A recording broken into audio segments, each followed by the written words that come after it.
All right. So today on the show, Landon, my friend from film school turned, I don't know, family friend, we call each other cousins sometimes, is back for another movie review. And I think this one's really special to us for a couple reasons. One, we're going to be talking about Tom Cruise, which is just an amazing topic and really the special and uniqueness he brings to movies that 98% of Hollywood has lost. And it's also special this week because the final Mission Impossible is coming out. So we're going to talk about our ranking of the movies, why we've ranked the movies where we've ranked them. And then what's going to be really exciting is we'll put this episode up and then we'll do a review of Final Reckoning after we see it in theaters and see where it ranks among the rest. So Landon, welcome back to the show. Thanks for having me. It's always fun to come and talk Tom Cruise. But yeah, what's Yeah. cool is as we're recording the Final Reckoning, we've yet to see it. So it's Wednesday, it comes out Friday. I'll be going at 10 a.m. And then I'll be going again on Monday. So by the time we do that episode, I'll have seen it a couple times so we can really Yeah. add it to the rankings of the full series.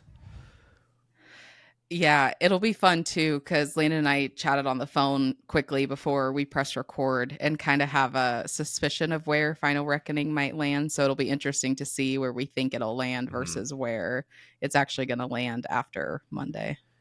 Yeah, and over the last 2 weeks, I went through the whole series. This is a series that I regularly rewatch most of the movies. There's only two that I typically don't revisit, which we'll talk about. But yeah, it's one of Yeah. my favorite franchises. I've been a fan since '96, probably when the first one was on VHS, and I was like a little kid. Watched it. It was a Mhm. family movie that we watched all the time. And yeah, crazy to think it's been 29 years, but it's one of those franchises that I've just grown up with. Now I'm like growing old with, and it's just one that yeah, my mom loved them. My dad just grew up at Tom Cruise house, and Mission Impossible, the first one, was just one of the like favorites of us. So I just love it. Yeah, and we'll talk about this too because one of the things like I've been struggling with just more on a personal level is how does my love of movies and really like you and your wife Christina really helping me like reignite that love of movies and art. Like how does this tie into like the healing work that I do? Hmm. And there's really a couple pieces before we dive in that I just wanted to touch on. I mean, one, art is healing. I've experimented with I don't know how many modalities now, invested thousands of dollars, and I really think art is the only true form of healing, like, especially and we can talk a little bit about this if you want, but since we've recorded last, your mom has passed. And, there's something about when we deal with like those heavy emotions of grief and sadness, like there is something about art being a really healing thing for us. And we even talked about that, in Top Gun Maverick, how you and I were both kind of in this odd space just from, COVID and, your hobby being movies and then the movie theaters getting shut down. And then me really being in a season where I was lost and, Tom Cruise in Top Gun Maverick, saying, it's not what I am, it's who I am, where do I belong? That being really healing for me. And then you having your own experiences of it really helping, getting movie theaters back, you getting excited again, Yeah. for the first time in a while. And then the other thing I want you to touch on for the healing part is the meditative experience of a movie theater. Do you mind touching on Hmm. that real quick? Yeah, it's something I probably didn't realize until I got older, but yeah, there's something about the theater space. And again, I've been going to the movies since I was like two, maybe probably younger. I don't know. But when Jurassic Park came out in May of '93, um, I don't know if I remember. Like I remember it, but I don't know if it's because my parents would tell the story because I was like two and a half, and we Hmm. went to see that, and I remember it vividly, seeing the T Rex scene, and then me and my brother we ran to the back of the theater, and well, we didn't leave the theater, but we were watching it in the back, like hiding behind the back seat, and it's like we knew where the exit was, but we like couldn't keep our eyes off it, and what's cool is my mom has. We were going through home videos, and she was recording like me and my brother were young, 2 and 3, and we have a recording before we saw Jurassic Park. And then the next day she comes back and she, what, how was Jurassic Park? And we were acting like we weren't afraid, and and we're like in diapers. But yeah, there's something that clearly had an effect on me seeing like, in '93 when that movie came out, it was such a big deal to see a dinosaur rendered that realistically. With before it was all stop motion, but now we could see with our own eyes like that is a dinosaur. I don't know how they did that, but we are seeing a dinosaur, and it's insane. And it's really that really marked the beginning of where we are now in movies. Unfortunately, I think they rely too much on it, but it kind of ties into Mission Impossible how they're still doing stuff for real. They're using CGI as a tool, to erase wires or just to tell their story, doing things they can't do, but they are still keeping it real, which is what movies used to do. So Tom Cruise and his partner Christopher McQuarrie, who's been working with on these mission movies now since Ghost Protocol, when he kind of came in and fixed a few things on the script. Now he directs all the movies and writes them. They are really trying to keep it like real and the theatrical experience alive, and it's very cool because Tom Cruise has always been my favorite, and to see him in his 60s still bringing it like no one else is doing is just so cool. So yeah, I'm just trying to enjoy the hype for this movie, because if it is the last one, I want it to be memorable, because there's nothing like the week leading up to a new mission movie where you see the ads on TV and all over social media, and he's doing the interviews, and it's just makes me feel like a child again. And his energy and his passion, like I can't get enough watching his interviews, even though he tells the same stories over again. I can't get enough of it, because you just get the sense that he really does care. Like he has like what would be mundane memories to any other big celebrity about his first job and like working with people and taking it all in. Like you can just see the passion. Like he's not making that up, and it's just inspiring. And I love when a Tom Cruise movie comes out, and it's been a couple years now. So yeah, I'm just trying to enjoy this week.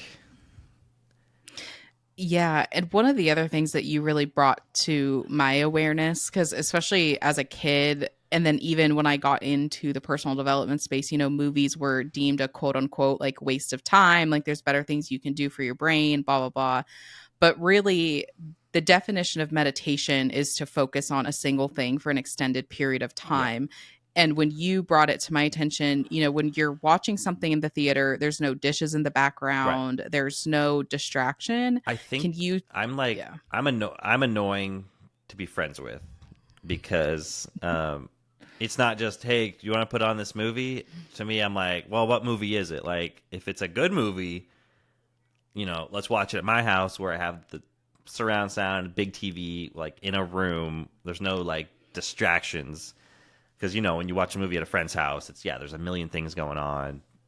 Someone's like turning the volume down when it gets too loud. Like the second you do something like that, you're not invested. You're thinking about other things. So go to the theater, especially I will always advocate for IMAX or Dolby or whatever the gimmicky, like bigger theater screen that your theater has. I always go to that, because it's gonna be the closest to what the filmmakers want you to see.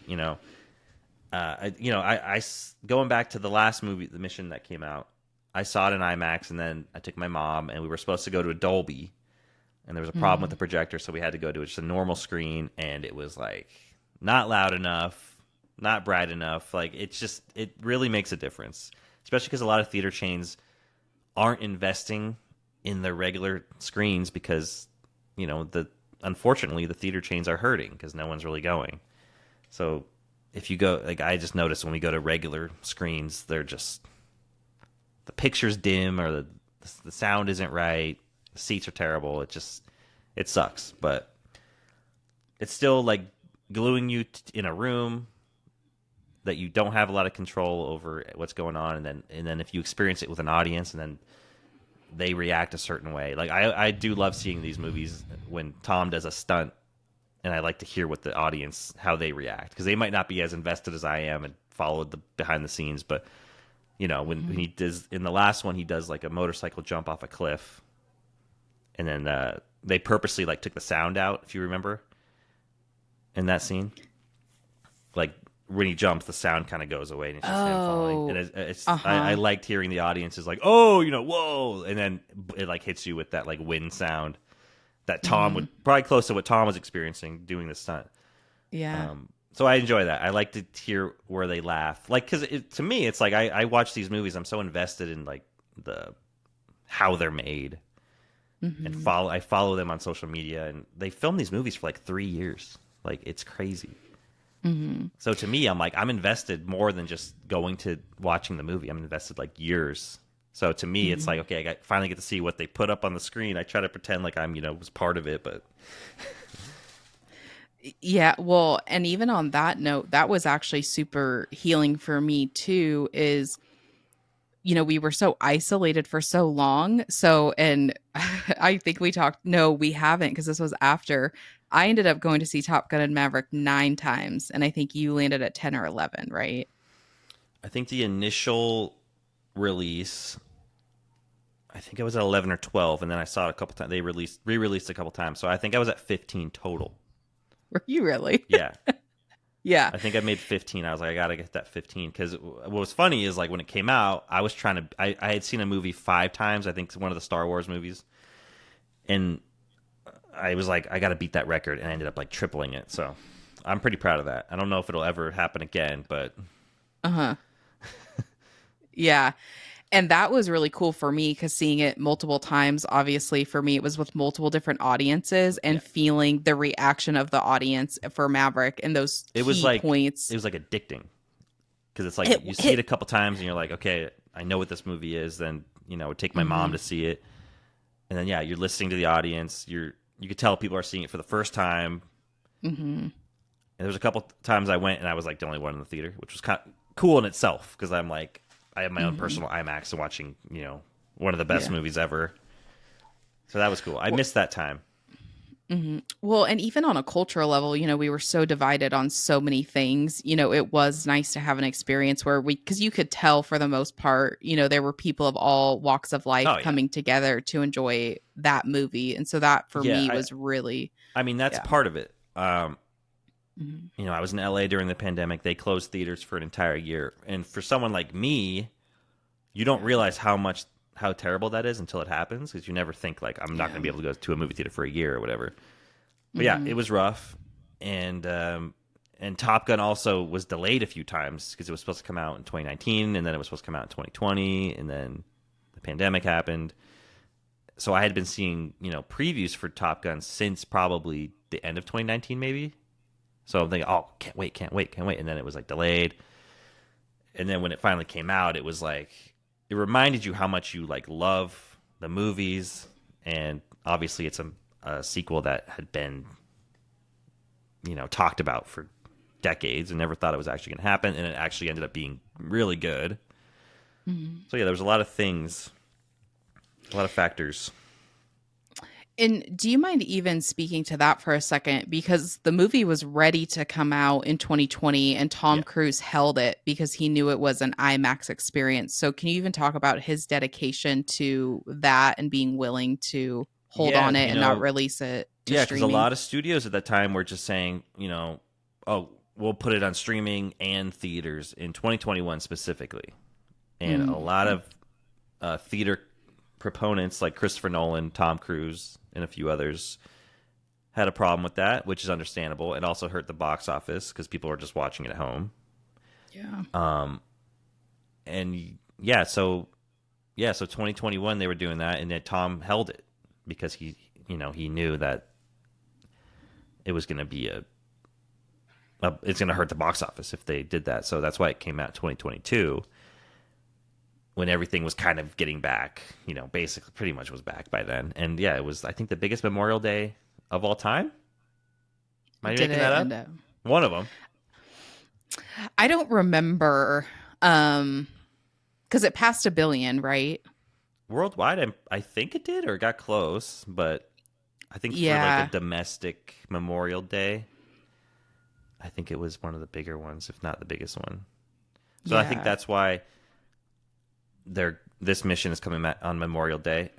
The last one, unfortunately, was released in July, and I don't think they anticipated the Barbenheimer thing that was happening I don't at think the time. anybody could have Yeah, I don't. anticipated I think Barbenheimer. Like, yeah, and mm, that yeah. movie's box office struggled, and because Oppenheimer was such a big IMAX event, and it was still people were still seeing it, that they they gave that the IMAX screens, and Hmm. Dead Reckoning kind of suffered from that.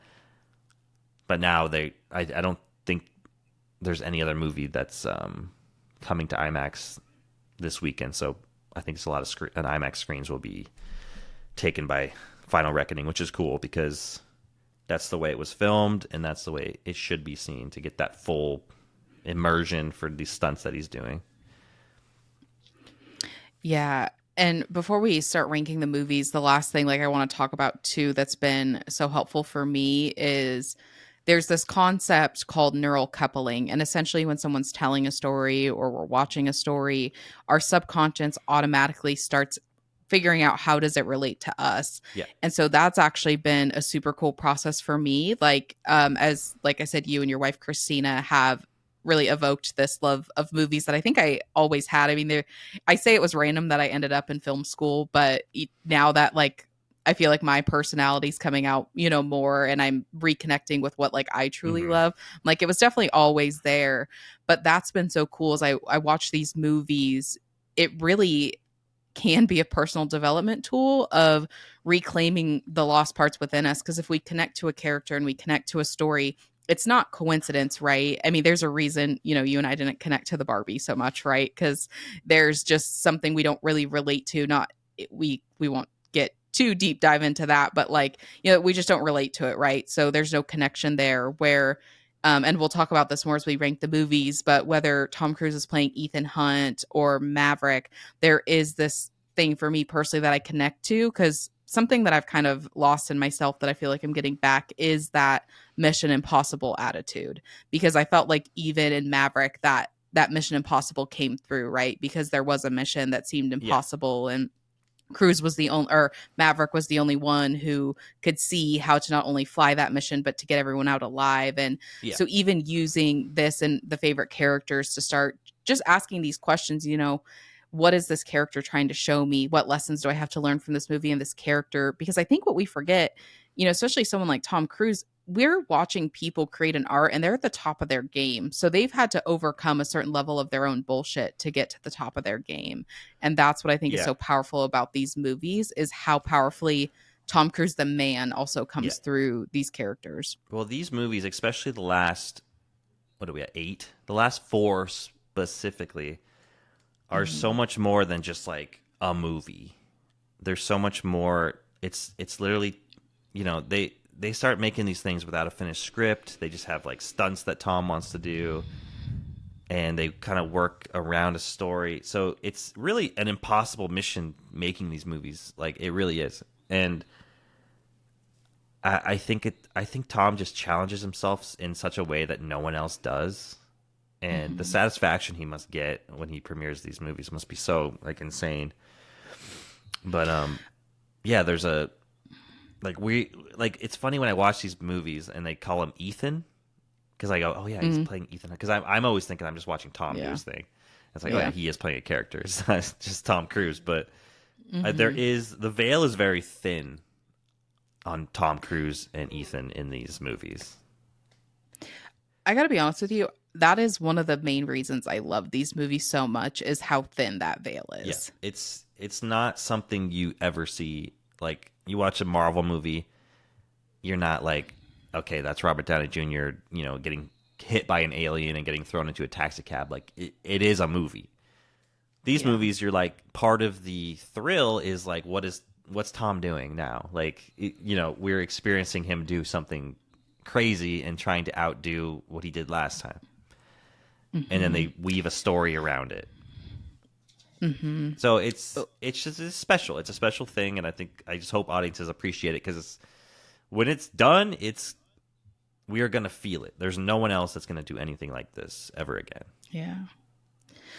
That's one of my favorite lines in Rogue Nation, when they're talking and Brant is kind of like, we got to do this, we got to do that. And um, Luther says, and sometimes Ethan's the only one that can see the way, because I feel like that's such Tom Cruise in a nutshell Yeah. of he sees something nobody else can see, whether Mm-hmm. it's how to bring these stunts to life or even just the willingness to do what no one else will do, because so many people I think have went to Hollywood for the wrong reasons. They don't actually care about the craft of acting. They care Right. about being famous, they Exactly. care about being pretty on camera, where Tom Cruise actually is dedicated to the craft of Yeah. acting itself.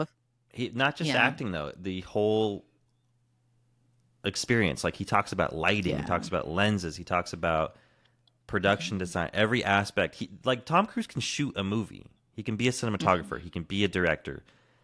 He uses his star power to get these movies made. Yeah. And but he studies every aspect of every job, down to some guy screwing in light bulb or, the catering. He's probably like fascinated Mhm. with. And it's Mhm. very cool to see him talk about it because you never see an actor talk about this stuff. The Mhm. full, like he's a producer. Like he's not just Tom. Like back in the day, he's done movies where he's just Tom Cruise, whatever. But he still like made the best out of it. He still tried to get the best out of it. But like when he's producing, you see that credit produced by Tom Cruise. Like these are his movies, and his partner directing, the guy who directs his movies, Christopher McQuarrie. It's like the perfect, those two coming together because they just understand each other so well. And I think a lot of directors, like there's been directors that quit mission movies during production because they don't see what Tom sees. They can't. They're just like, that's crazy. Like, what are you talking about? But these Mhm. guys have made it work. Like, let's see, he's directed five, six, so four movies that Christopher McQuarrie has directed.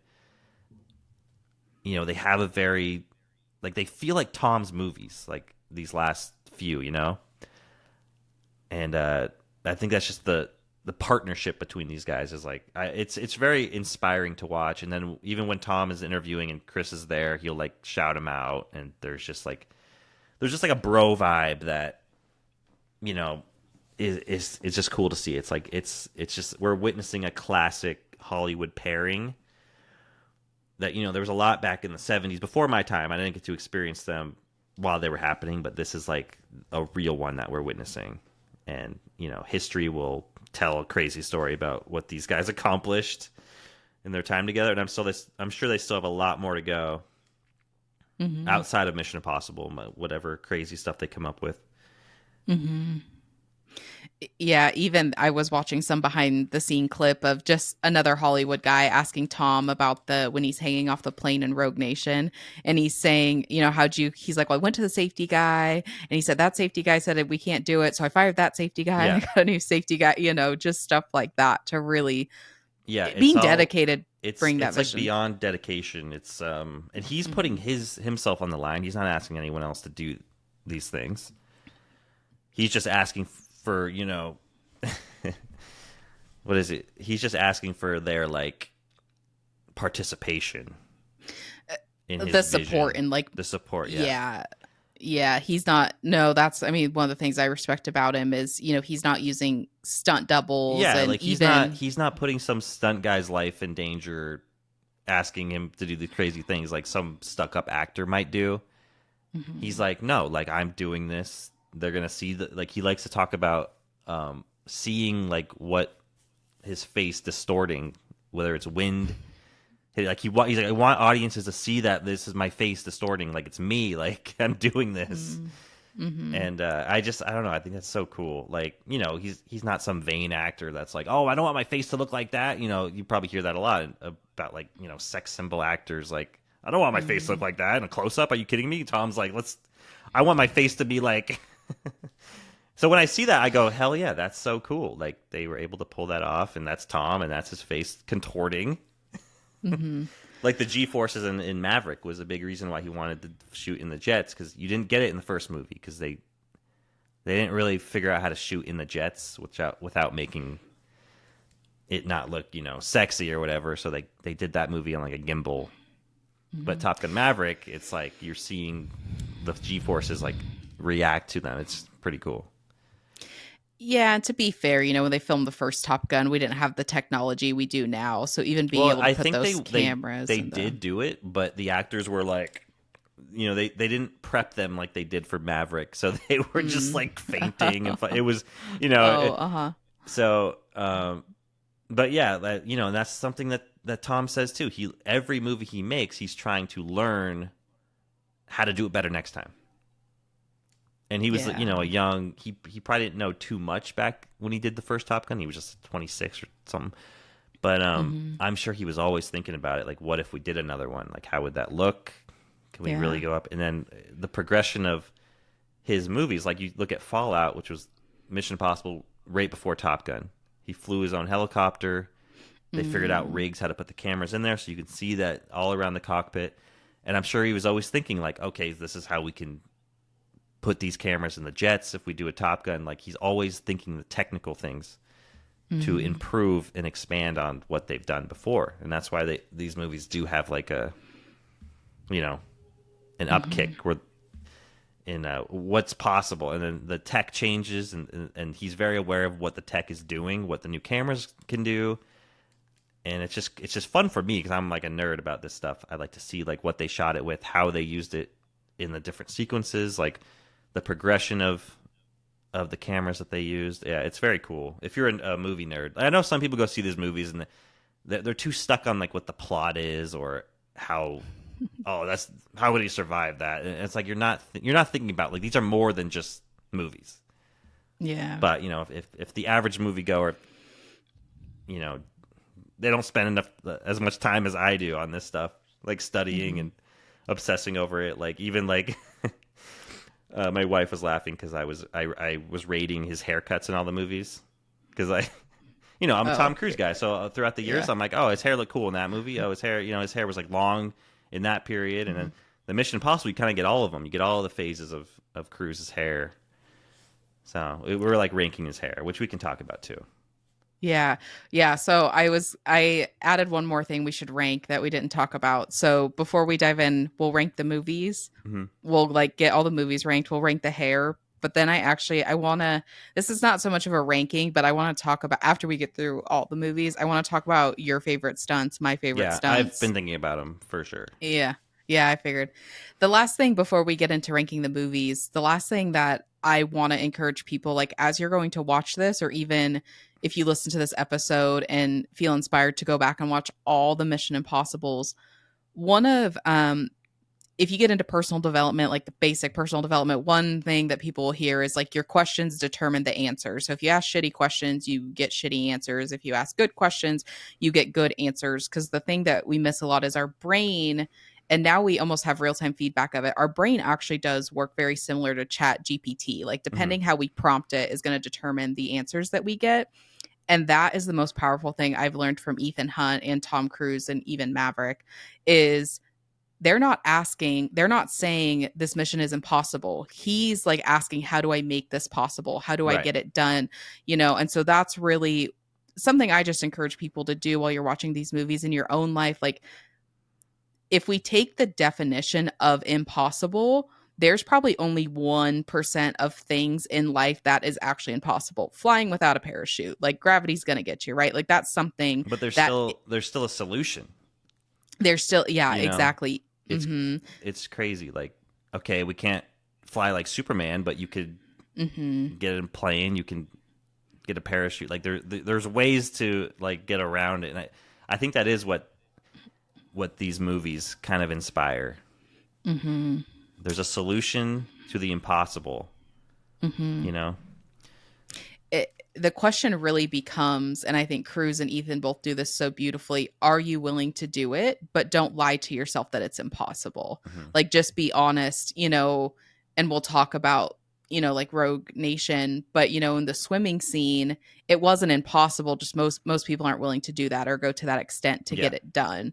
And Cruise and Ethan Hunt are. And so to just look at something in your life that you've deemed as impossible and, put your Tom Cruise or Ethan Hunt thinking cap on of like, how do I make this possible? And even if you don't like your answer, just being honest with yourself of actually, I'm just not willing to do it, because that's okay. Like, Yeah. not all of us are here to be Tom Cruise and Ethan Hunt. So Yeah, I think people forget too that like he does these stunts, but it's not like they go out and he does it one time and they're like, okay, we filmed it. Like the prep and the training and the tech stuff that goes into. That's why these movies take years to make.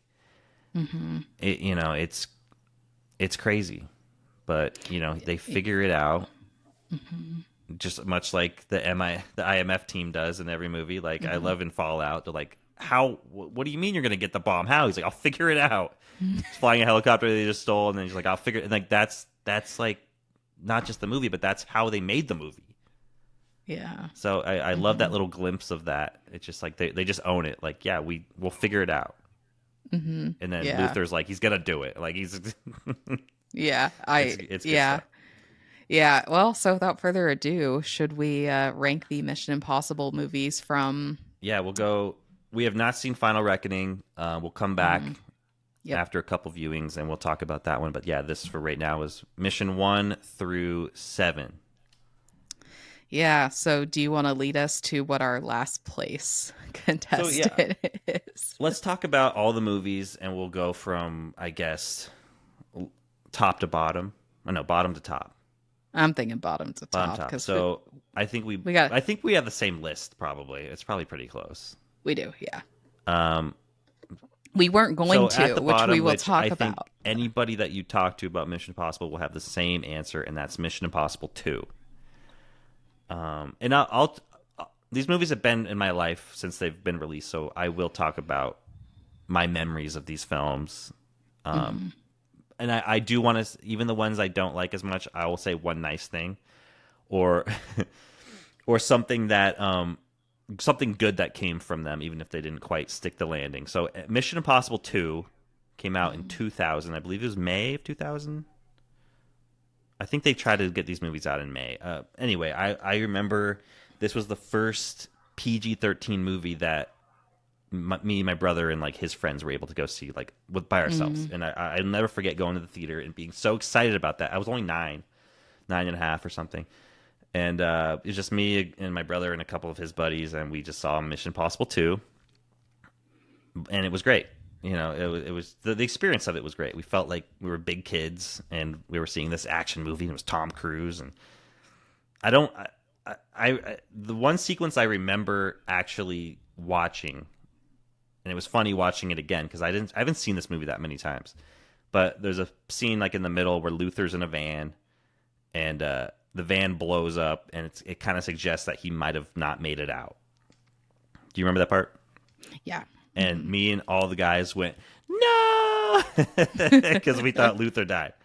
And then he comes out like, oh, and we're like, oh my God, like, so there was like that moment is the moment that sticks with me about that movie. Yeah. And obviously Tom Cruise's glorious hair. He was, but the movie itself, and there are aspects like they hired John Woo, who was a director from Hong Kong. He made a lot of action movies in Hong Kong before he got to Hollywood, and he made a few hits like for Hollywood in the 90s. And one was Face Off, that deals with Nicolas Cage and John Travolta literally switching their faces. Okay. So that's very Mission Impossible-esque, and I think that's where Tom Cruise was going when he hired him, and also his knack for like slow motion action scenes. It was just that time period. But I don't think it worked for Mission Impossible, and I know the director's cut was like 3.5 hours long, and they were like, that's too long, and they had to cut it down to 2 hours, and I think that's what story-wise it suffers, because when you watch that one, it's kind of like, what is even happening? Like, there's not like a clear objective. Tom Cruise and Ethan Hunt's character is very like, he just seems bored in the movie. He's not like his jovial self that we got from the first movie, where he's like, it almost seems like he's just there to look cool. And you know what I mean? That's what I got from this rewatch. I was like, I think we were just in this like make Tom look cool. Yeah. He'll do some stunts, but it was more just like a sexy movie rather than a competent one. Do you want the vibe? Sometimes the way my brain works, I just kind of will sum it up into one thing. And the way my brain sums that movie up is maybe he's born with it, maybe it's Maybelline, because it Yeah, did feel like I'm more surprised like there a, wasn't like a shampoo scene where they're yeah, like plugging. Cause exactly. yeah, Tom, Yeah, you look great in that movie, yeah, for sure. but it's nobody's favorite. And if anyone says it is, they're lying. Let's be honest. Yeah. The only, because I didn't rewatch it for this podcast. Because I was trying to remember because I don't think I got caught up till probably 6 months to a year after Dead Reckoning came out.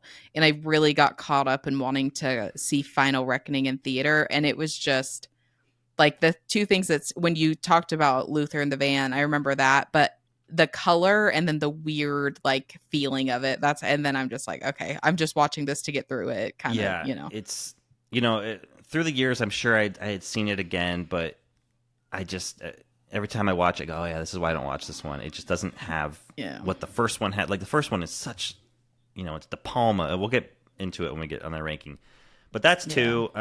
It is what it is. Mm-hmm. It has John Woo-esque action scenes, especially at the end. Mm-hmm. It's got Tom riding motorcycles. Yeah. But I do want to say this. So Mission Impossible, the first one, it wasn't really an action movie.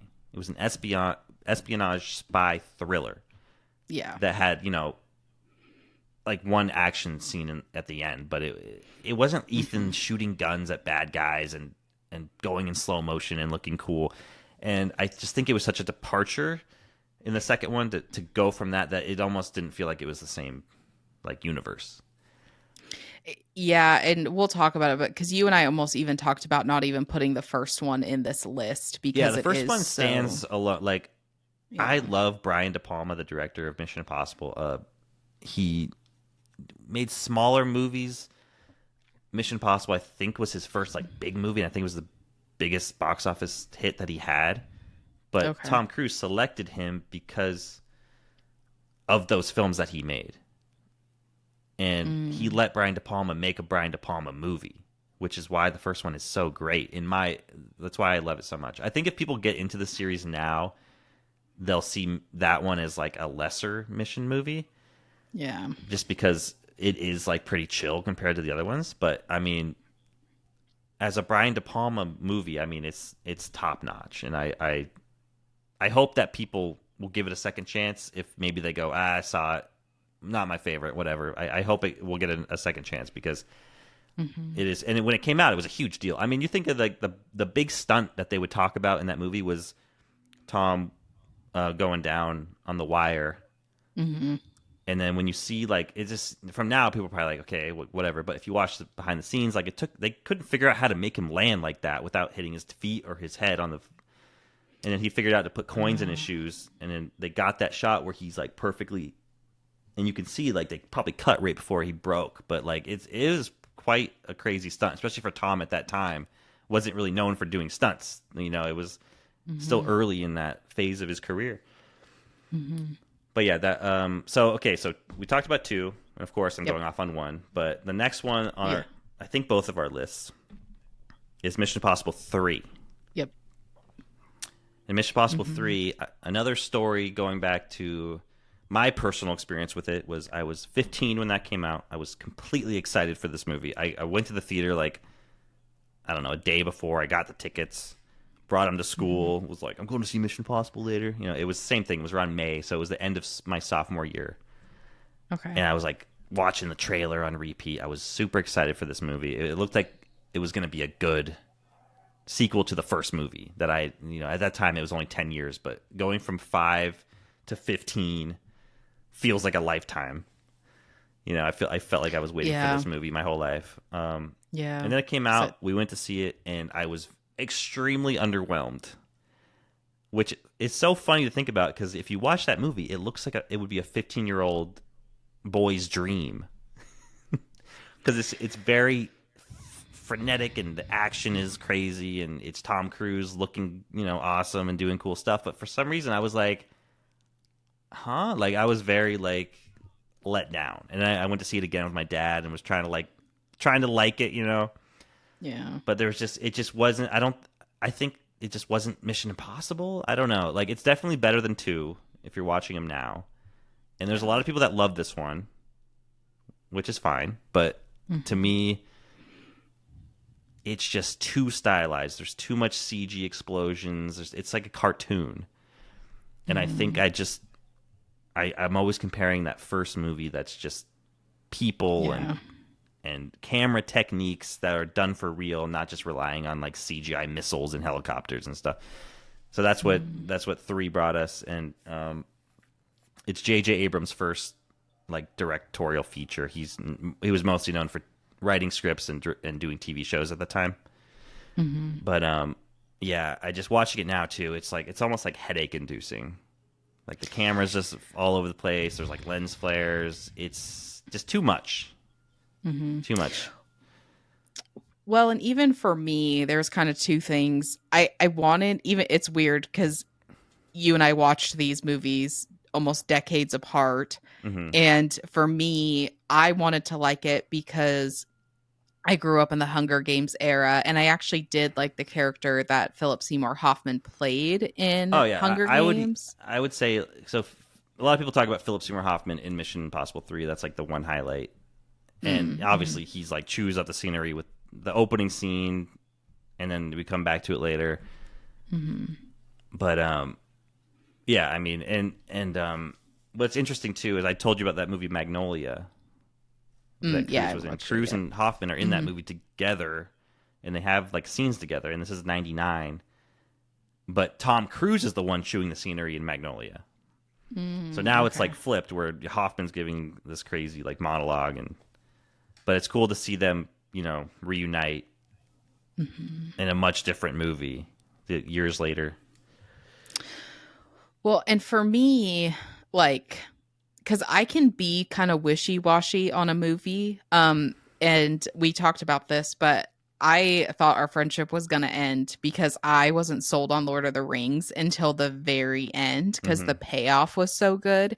So, one of the things that can make or break a movie for me is the payoff. And the payoff at the Yeah. end of three was so bad Well, that I two was just, both you these know, movies that are on the bottom of our list have very unclimactic, you know, endings. Like, mm, yeah, one thing about a mission movie should do is give you like the first movie you have that crazy action scene in the speed train hmm to wrap it up and wraps up the villain and the whole thing wraps up and you're satisfied and you're like hell yeah yep. and I will watch that movie again.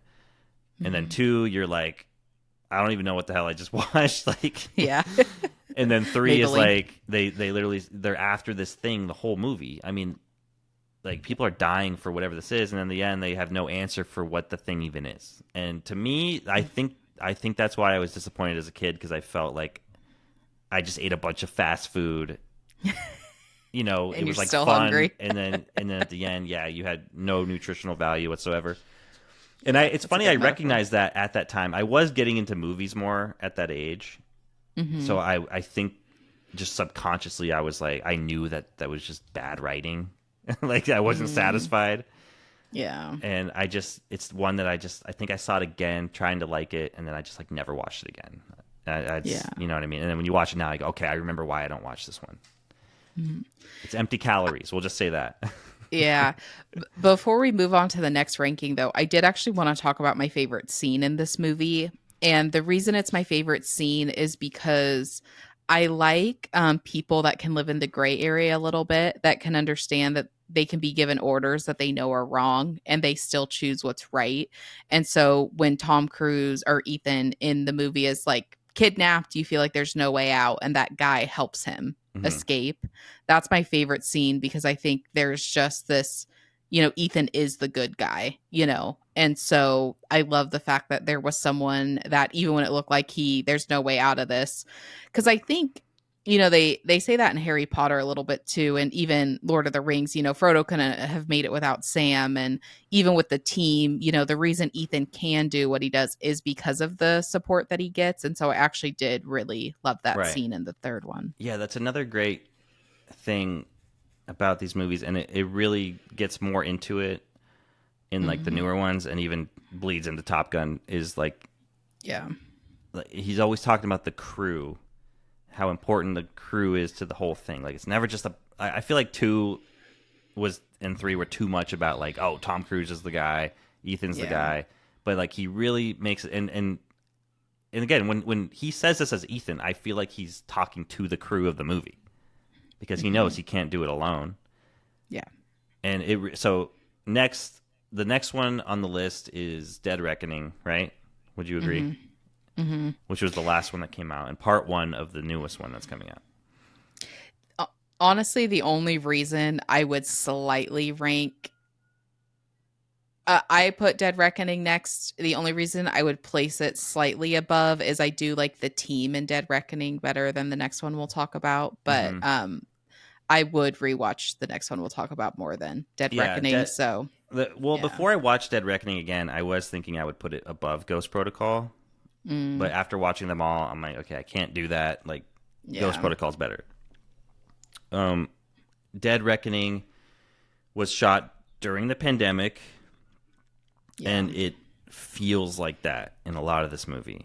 A lot of the movie Hmm. feels phony. Like, there's scenes where, like, they're in Rome, and I'm almost like, is this a green screen, or did they, like, add people? Like, it's weird. It looks weird. And going from, like, Fallout to this one, there's just such a quality drop off, and I Yeah. can only blame it on what they were dealing with making this movie, Yeah. because it's usually these movies kind of get better, but this one definitely feels like cheaper in a way. I don't really know Yeah. why that is, but it just does.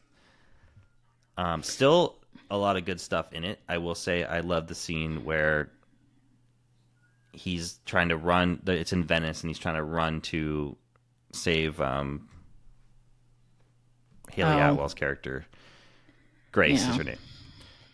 And he That keeps getting stopped. He's like, there's a fight scene in an alley, and then yeah. they're going up with like the bad guy, Gabriel, and then I Ethan's just hate trying to get out. And that scene like gives me goosebumps every time. The way the music hits when Elsa starts fighting, and then she screams, and it goes to him running like as fast as he can, and he doesn't make it. Like I love you're that gonna sequence. make me I know cry though. Okay, I that hate it. sequence is really good. It's one of my I'm favorite. actually It's one of my getting favorites in like the emotional. whole series is that sequence, and it's the best sequence in that movie for sure.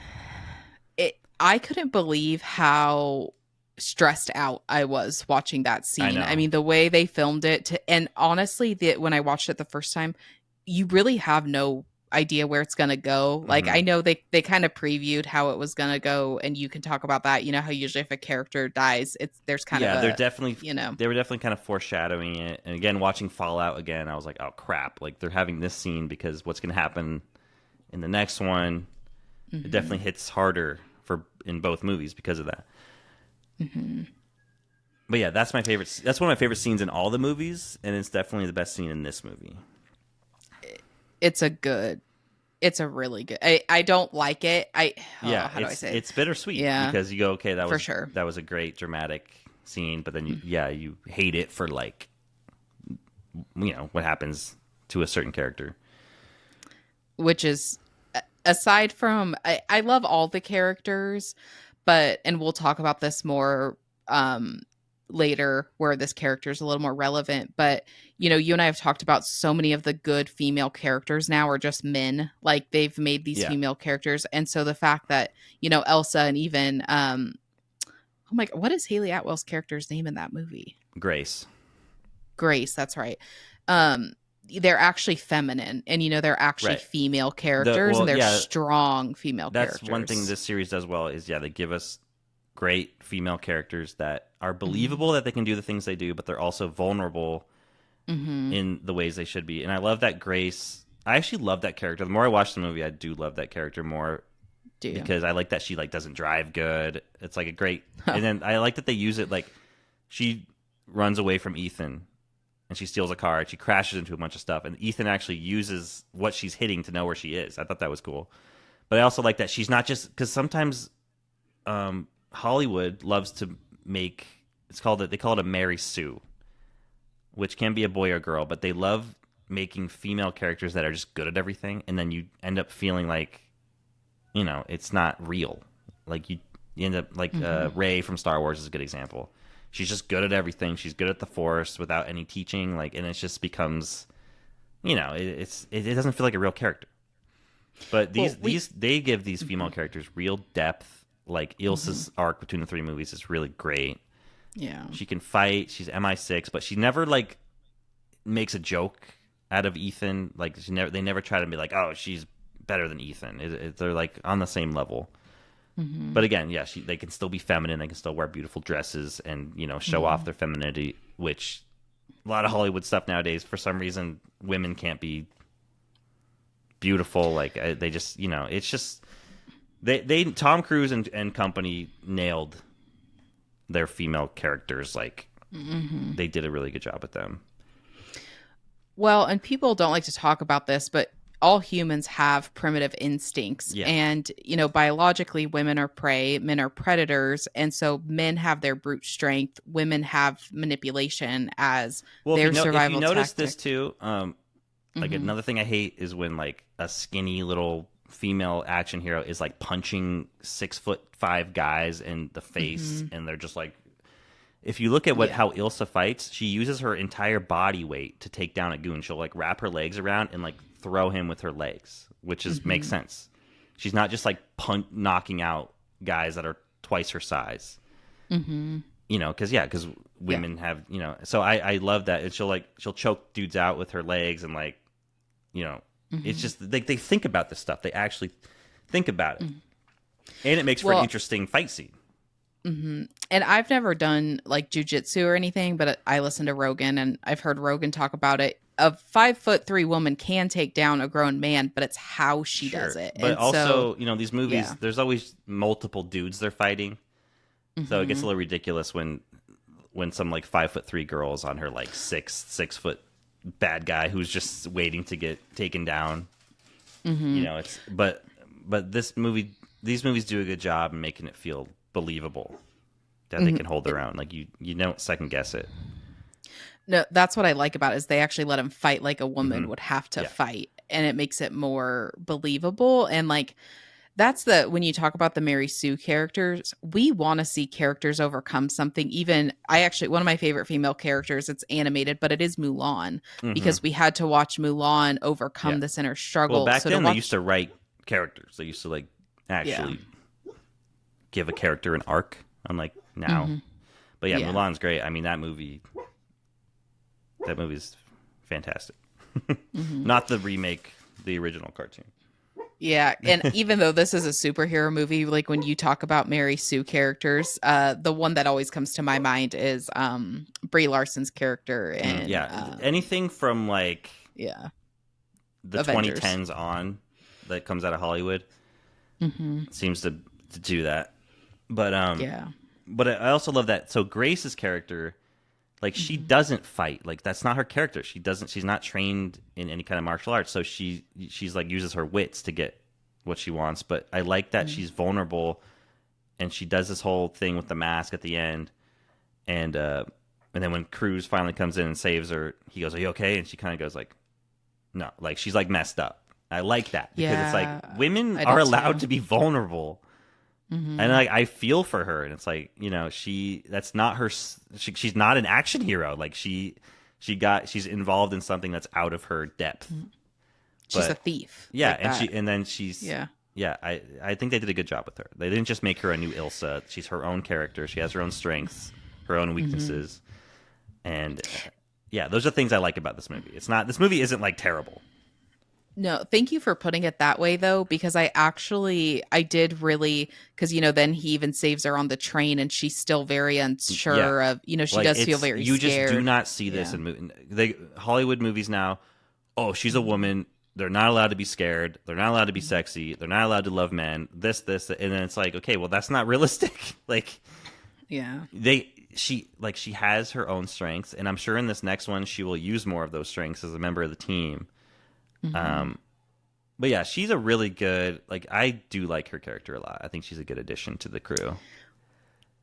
And I love seeing Ethan, that side of Ethan's care come out too, Yeah, because it is a different, even, him and Elsa, like he knows like Elsa's got it, like, right. but I do, yeah, thank you for putting it that way, because I haven't thought about it that way, but I love seeing that part of Ethan's Me character too. Like, come it out really too. drives me through that end sequence. Is like, we don't know if she's going to be okay, Yeah. and Ethan's like, Grace, jump over, jump, jump. I'll catch you. I will catch. It's like, Yeah. it really hammers in like the situation that they're in, rather than them. Yeah. And also, there's another great female character in this movie too. Um, I think her name is Paris in the movie. You know what I'm talking about? She's like chasing them at first, and then she kind of ends up joining Oh, at the end. yeah, because she flipped teams, Mm-hmm. right? Yeah, you know what? I do actually. It made crap. Did she? Because I didn't rewatch this before. Did she end up making it, or does she end up? Yeah, she's in this new one. So, Oh, so she the is. great Okay. scene that we were talking about, where he's fighting in the alleyway. Mm-hmm. He's fighting her because she's like crazy, like She's um, nuts. yeah, she's like crazy, she's insane, and she's like a match for Ethan. But he throws her against the wall and Yeah. beats her down. He has her beat, and then he picks up a pipe and he bashes the side of the wall with it instead of her head. And then Yeah. there's a great shot of her looking like, oh my god, like, He could have killed me, and yeah. he And I didn't. love that scene too. How his frustration, he's just like, oh, damn, and then he like runs out. But then she ends up saving him later when Gabriel, the bad guy, screws her over. But she's great. She was great in Guardians of the Galaxy as well, and she plays a completely different character. She's Oh Mantis. crap! That's Yeah, Mantis. yeah, Oh my god! You know what? The whole time I was watching Dead Reckoning the first time, it's the eyes. I'm like, hmm I know her from. I never, yeah, because yeah, Mantis, she's an airhead. Like, I yeah. mean, It's a I love completely different. Mantis, Yeah, but she's that yeah. actress. I'm gonna mess up her name because she has like a Russian last name, Palm something. Okay. She has No, like and that again with the like more complex areas of life, that's why I like that movie too, because even if you're beating somebody, if they do the right thing, like Ethan did the right thing by not smashing her head in, Yeah, and it well, paid off, that's like the two movies I dislike the most. Ethan is Hmm. just like shooting random people with guns. I'm just like, they're random. He's just like shooting. He's just like killing people. And then there are Yeah. scenes later on where he has to do what he has to do. But I like how, Mhm. especially these last two, Fallout and this one, Ethan does other things rather than just killing people. Yeah. Yeah. And I'm sure they've looked at it and were like, okay, maybe he shouldn't just be like killing people and not like, and there being Yeah. no like repercussions because he's so obsessed with keeping his team alive. I'm sure he should be more like, in Fallout. Do Yeah. you remember the part where they're about to leave in the car and then the female cop is there and she sees them? Oh, and yeah. He's trying to Hmm. like, he's just telling her like, just please, just walk away, just go, and then the other She bad ends up guys shoot getting her, shot. and he Yeah. goes like full Vincent and Collateral, and he takes those guys out. Hmm. But Hmm. he like didn't want to do that, but it's just like he was saving her and his team. So they do a better job with that, because in 2 and 3 he's just shooting people like, Hmm. and it just doesn't seem like something Ethan would do. Yeah. No, Like the that first movie, he holds a gun, but I don't think he ever shoots it. I don't think he shoots the gun at all. He has a gun, but I don't think he shoots anybody in that movie. we'll talk about it, but my favorite's when he's got the gum wrapper looking thing and blows up the Oh and yeah, he's coming out. Yeah, yeah. But yeah, do well, yeah, that's a great yeah. scene. Do you have any other thoughts on Dead Reckoning before we move Yeah, to so I think the I think my problems with this movie is plot stuff, and there's a lot of like exposition about like what the entity, which is like the AI villain, is, and it gets to Mhm. the point where you're listening to people talk about it, and you're kind of just like, it almost reminds me of Yeah. what happens when you're watching the second one, where you're just like, you're being told, you're not being shown enough, so you're kind of getting bored. But it does pick Mhm. up, and there are great things in this movie, and it's one that I'll revisit when I Mhm. when I watch the series. I'll always watch it. There's just points where you try to like, my Mhm. filmmaker brain kind of like tries to fix, okay, how can we make this go a little quicker in the beginning and get us in here quicker? Mhm. without losing information. And this is the very part of my female brain talking, but I do love Tom Cruise like in a suit during the car Yeah. chase, like or in the in the yellow and the they're handcuffed, but then he like is actually so like clean looking, right? Because he's got the suit on, and Yeah, yet that's a they're great doing sequence this too. The car chase in the little Fiat, and then they're in the Fiat. handcuffed together and they switch Yeah, places. Yeah, that's a really fun scene. yeah, So the movie has a lot. Like I saw it yeah. 3 times in theaters. Like it's not a bad movie.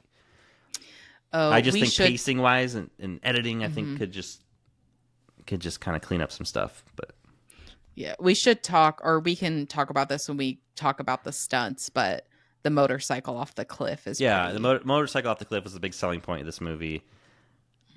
I think it's a little underwhelming just because it's so brief, and then you kind of sometimes with these stunts and I think audiences might not realize like what goes into like.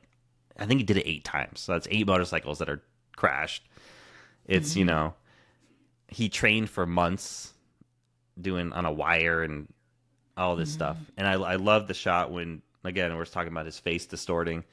The Mhm. shot where he's like in free fall and the camera's like right there. I think they had it on some kind of drone or something. And he just goes, "I Yeah. got to get away from this mountain." And it's just like, okay, you're like, what? This shot is incredible. I mean, the shot where he drops is incredible, but I love that shot too, where it's like you get to see his face, like what it's doing to his face, and yeah, it's really cool. And this happens in Fallout, I believe too. But one of the other things, I love the him and Benji dialogue when Benji's Hmm. technically like Oh making. yeah, sorry, we have to go back to 3 because I forgot about this. Oh, uh-huh. My one like the thing that's great about 3 is it introduced us to Benji, Yeah. who Yeah. has become such a staple in this, and I always love Simon Pegg from his work with Edgar Wright. Hmm. Um, what else? I'm trying to think what the first thing I saw him in was. It's probably Shaun of the Dead. I had seen Shaun of the Dead, I think, before MI3, so I think I recognized him from that. Okay. But then I got into like Hot Fuzz and Spaced, which was a show he did with Edgar Wright, who did Shaun of the Dead, and that made them famous. But yeah, Benji's character evolution is like top notch, and I can't even imagine these movies without his presence. It, Much like no. Luther, and then him and Luther play off each other. They Yeah. are definitely like the most integral part of these movies for sure. Hmm. Yeah, and even Benji's as Tom is, that's almost my favorite part, because Tom, the scene with him on the bike goes on for a while, Hmm. and so him and Benji have this, and Benji's Well, always like, "It's no big deal, Ethan, just yeah. do it." And Well, Ethan's like, Benji, yeah, Benji gets him like he's like making the route for him. "Uh And I love huh, how Tom's like, when am I going to start going down? Like, where am I going? And he's like, it's coming up. Yeah, to him, it's just like, dude, just go off the mountain. You have a parachute. You'll be fine. And no yeah, big Tom deal." second guesses him it's a really funny part. That's the one part I like Uh-huh. seeing in the theater with getting people's reaction Uh-huh. to Tom's reaction to that. It was really good. Yeah, It's there's a so lot to like in this movie. yeah, It's a very like if this is like as worse as it got, like you're doing fine. yeah, yeah, yeah. Well, shall we go Yeah, let's. into I guess we'll move on to number Ghost 4, Protocol? Ghost Protocol. Yeah. So this is the one where I felt like this is the fourth one. Came out in 2011. I was living in LA, and this one was really selling on the fact that it was shot with IMAX film cameras, and that Tom was running around the Burj Khalifa in Dubai, which was like a pretty. I think they were still building it, so it was like this. We all heard about that thing being built, the tallest building in the world. Mm-hmm. And they're really selling the fact that he was really running around this thing, and it in IMAX it opened up on this giant screen, and I swear my stomach like went up into my throat. The shot where he steps out, which is probably one of the greatest shots of all time. I loved even when I watched it at home. I'm like, that shot is so clean, and like you're just like, this Yeah. is the shot. Nothing is CG here. It's like this is the freaking shot. They shot it on the highest quality film stock ever. So, Mm-hmm. and I just love that shot where he steps out and the camera goes with him. Um, but just going back to when this came out, this was one where I was finally satisfied with the Mission Impossible sequel. Mm. But I'll be honest with you, I didn't leave the theater like elated. I enjoyed it for what it was, but I wasn't like, you know, I think it's mostly because I don't know. I think the villain is kind of weak in this one. You know what I mean? He kind of just there, Mm. and I think like it's a fun ride, and the Burj Khalifa sequence is my. If we want to talk about stunts, it's the best stunt in all the movies, and it's probably the best sequence. It's like it's got comedy. You know, it's shot so beautifully because it's all real. There's no like soundstage. It's just that sequence is just the best. Well, and Benji, that's what I love. The comedic relief from Benji's always like one of my Yeah, favorites because he walks back in the I know. hotel room like, "What's going on? And he goes What's the big that deal?" yeah, he was doing something with the computer, so he comes back and he's like, "That wasn't easy, but I did it." And then he's like, as Tom's like, he goes, Yes. "Where's Ethan?" And Ethan's like free falling off this building. Uh huh. Yeah, it's like the movie's worth it for that sequence. It's fantastic. Well, and you know what's interesting about this movie is the clip of him running out of the building went viral last year. Like Yeah, it's the which is an awesome shot too. I guess that was also an yeah IMAX shot, and you had yeah. this sandstorm behind him. Hmm. But yeah, that gets used in the Tom running montages all the time because it's a great shot. It's a great shot. Yeah. And that sandstorm sequence is fun too because you can't see anything. And then I love the shot where the BMW flips right in front of him and he like it barely misses him. That's like some great stuff too. So this movie was definitely like it's watching 3 and then going into this one. This movie is a masterpiece because Yeah. I remember I looked at my Christina and I was like, oh my god, like this is so good compared to that last one. Like the shots are grounded. It's not just like CGI everywhere. Like it's there's I even really like the sequence in the beginning when they're on the what's the Russian place called that blows up? Kremlin. Oh, yeah, yeah, And they have like the screen and the projector thing and the guard can't tell that like that was really creative and cool. yeah. What ultimately had you place this one above Dead Reckoning? I just rewatching them. I just had a really good time watching this one this last time, and I think the pacing is a little bit better, and I think the movie looks significantly better. Like this movie Okay. looks really good. It might be my favorite looking mission movie. Okay. I think the cinematography is really good here, and it's all film. It's 35 in IMAX film, and it's on a 4K on my TV. It just looks great. So Okay. I think that's kind of and Dead Reckoning does have a lot of like I was talking about a lot of CGI looking shots, and I don't know I like this one. This watching them all, then I enjoyed this one more. But again, they could change. Like you know what I mean, depending on my mood. But Yeah. I did enjoy this one on this last rewatch. Yeah. And it is a good movie, and I think it might be the funniest movie. I think it might be just from I like when Jeremy Renner's character is talking about like how he's gonna have to go wear the suit and go and like jump off the thing, and and Simon Pegg just like yeah I'll catch you, yeah it's like no big deal like, and then how Renner played it when he actually did it. It was like it's just I think it's the funniest one maybe. But Yeah. this suffers because there's no Luther. He has a cameo at the end, but he's not in the whole movie. And I think when I watch it, I miss Luther. Luther's great. Yeah. Luther, yeah, Where was he doing something I else? think Is so. that I think there was some kind of I don't know what he was doing, but I think there was a conflict, a scheduling conflict.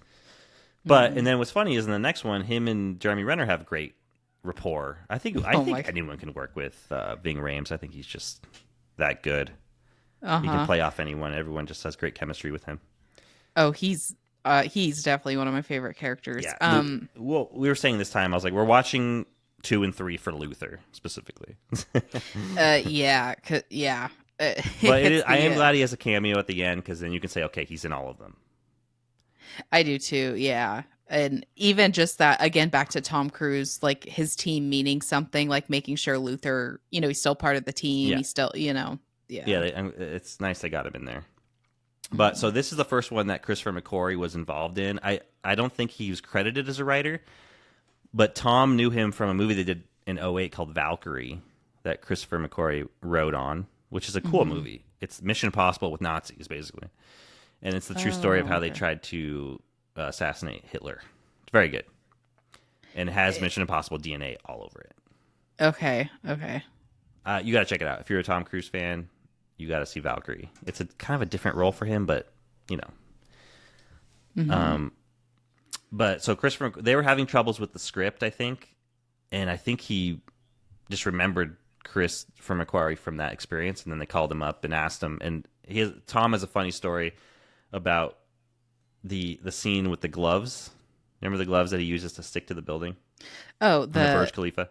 the So I guess he yeah. asked Chris, like, we have gloves, and like he's like, they're blue when they work, and he's like, they're red when they don't work, and we just need like a line to convey that. And then Christopher McQuarrie immediately said, well, blue is glue and red is dead.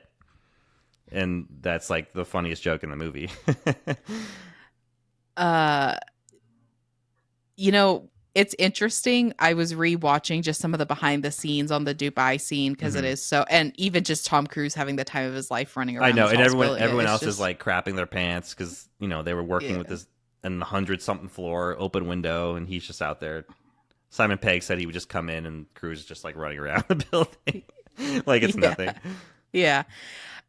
For some reason the gloves and the way he used them reminded me of Minority Report when he was on the Totally. screen. Like Yeah, there was I bet that that was vibe. inspired by that. Hmm. I'm sure Tom remembered that because going back to Minority Report, like I can't not talk about that when it's brought up. But yeah, the way Tom did all that stuff, like you 100% believe that's what he's doing, and he Hmm. in reality there was nothing there. They added it later, I'm sure, but like the way he like worked the throwing stuff, like that's just the guy's unbelievable. How he Hmm. made that like Yeah. a thing, like a real thing that you 100% believe. Hmm. Just Hmm. so cool. But yeah, Yeah. I guarantee you he took that from Minority Report. Hmm. Yeah, it was first when I was watching the behind the scenes, I'm like, man, he is using the same like fingerprint kind Hmm. of finesse in, yeah. Blue, yeah. That I'm always just inspired by people who are witty. So for Christopher McQuarrie to just bam, Yeah. like that's awesome. Well, he wrote a great script that he won an Oscar for called Usual Suspects from '95. Hmm. And his career was kind of in a lull after that because he did direct some stuff, but it didn't do well. Mm, And he was still, I think he was still just known as like the Usual Suspects guy or whatever. But it is a great mm, script, and there's a lot of good witty, like it is about a crime team, and there's like a lot of witty jokes and stuff in that movie, and there's a great twist. So it is a yeah. great movie. Hmm. Anything else on Ghost Protocol before we go? Um, yeah, I mean it's a very solid mission movie, and Yeah. I think I just had fun with it this last time, so I think right now I just think it would be unrealistic to say that Dead Reckoning is better than Ghost Protocol. Yeah. Yeah. But they're both like right there, you know. Yeah. Yeah. Again, the margin is very small, but I think I have to give it just because I think it's the best looking one, Yeah. and I love that Burj Khalifa scene. And yeah, so we'll go with that. Okay. So this one we talked about not even putting on the list, but ultimately we're gonna go to the OG. The original Mission Impossible. Um, Mhm. yeah, I mean this movie to me is just a classic. I think it's a Hollywood classic. Everyone knows the Tom Cruise dangling Mhm. Mhm. an inch from the floor. Everyone knows that. It was iconic. Like Mhm. I remember like what it felt like in like '96 when this movie came out. Like I don't even think I saw it in theaters. I just remember the hype around it, and it was a very pop culture-y thing. And then the theme music. And oh yeah, that's another thing we didn't really talk about. I kind of wanted to rank the music in these movies, but like Danny Elfman did this one, and they set the precedent of like you have like their a mission that they're doing, and then it goes into the theme, and then it sums up Mhm. the whole movie very quickly with the Mhm. theme playing, which I think was awesome. I'm sure it was a De Palma thing. It just seems very De Palma to me. Okay. But I realized that they didn't go back to that until Rogue Nation, until and then they did it. Oh, you're But I'm like, right. that's what was missing in 2, 3, and 4 is that like Oh, showing. you're Yeah, right. it's I just think it's such a staple to the series, and it was like a mistake not to Mhm. do it in those three movies. Oh, you're right. Yeah, and that's totally like my favorite, when that the music Yeah, starts. it Oh gets my you gosh. Yeah, you're right. just completely in the mood for. And I think that's the problem with Dead Reckoning is it comes so late. It's literally like 20, 30 minutes into the movie that it starts, so you're kind of like, oh crap, I forgot what I was doing. I think it needs to come quicker than that to get you Yeah. like, yeah, let's go. No, But you're yeah, no, right. this Oh my this gosh, you're movie's a so right. classic. And again, I was Hmm. saying this isn't an action movie. There's one action set piece at the end, Hmm. and but this is like espionage. Like it's spies. You don't know who's good. You don't know who's bad, and Yeah. it's in the not the opening scene, but the heist scene that gets us going, like our catalyst. Hmm. I love that. Like they're all doing their thing, their spy stuff in the. Well, I don't know where they are, wherever they are, doing their thing. And then De Palma just shot it like he shoots everything just impeccably. England, weren't they? Or France? Prague, they were in Prague, but I don't know like what Prague. like Yeah. building they were in. Oh And yeah. I guess this is the first movie to like shoot in Prague, and I guess it was like a thing. Like movies Mm. typically weren't allowed to shoot there, but they were able to do it, and yeah, it was like a whole thing. But yeah, I just remember because I don't. Again, I like missing Tom Cruise on the big screen. I wanted to see Final Reckoning, which we thought was going to be Dead Reckoning Part Two at the time. And so I'm just getting caught up, but I will never forget watching that first movie because I texted you after the team died and I was like, what the fuck did you get me into? Like I yeah. don't know cuz That when I watch that movie now, it always brings me back to when I was a kid, and that always like was uh-huh. such a creepy, excuse me, vibe to that scene. Like when they're all dying, and it's just the music and the lighting, and Ethan's like reaction to it all. Mhm. Well, and even, for just a few minutes, I for some reason loved Jack. Oh Like yeah. I was Oh, we were yeah. kids. That was devastating because Oh he yeah. was Coach Bombay from the Mighty Ducks, and we Oh, knew it, and we yeah. just watched him get impaled in the face. Yeah. Well, and I just, even when they're kind of prepping for the mission, the dynamic he had with the team, I'm like, I love this character. I'm gonna love this character. Yeah, So to have him like ripped away in the yeah, first, I'm like, and what? that comes from What is Hitchcock. going? De Palma loves Hitchcock, and Hitchcock, Psycho. Yeah. They killed the everyone thought was the lead like early in the movie. So De Palma's always trying to like one up that. I'll kill the Mm, whole team. How about that? You uh, like him? He's dead. yeah. But what's interesting, and I just found this out recently, is that Uh-huh. introduction scene where they're Uh-huh. all laughing and getting briefed on the mission Mm-hmm. was a late reshoot because George Lucas suggested that the Oh, movie needed that scene so that we care about the team. And he's right. no I kidding. cannot imagine the movie without that scene. Lucas Yeah, is the because these guys were friends and they would show each other their early cuts and they would. And Brian De right. Palma was the guy Oh, that that's suggested that cool. Lucas put the title scroll in Star Wars to sum up No everything. kidding. Yeah, I swear. Oh, that's cool. Oh, And yeah, now because it's the most iconic thing ever. I couldn't imagine the movie without the No. scene, and yeah, I So can these guys imagine help each Star other. They Wars just with you, them. you just show someone else who's a filmmaker, they just see something that you were missing. Well, And and so if you even look at that scene, Jack, mhm. it's a really good wig, but he's actually wearing a wig because I guess his hair was he had like buzzed it or it was long or something. And I never Well, noticed ever until he just was talking about it.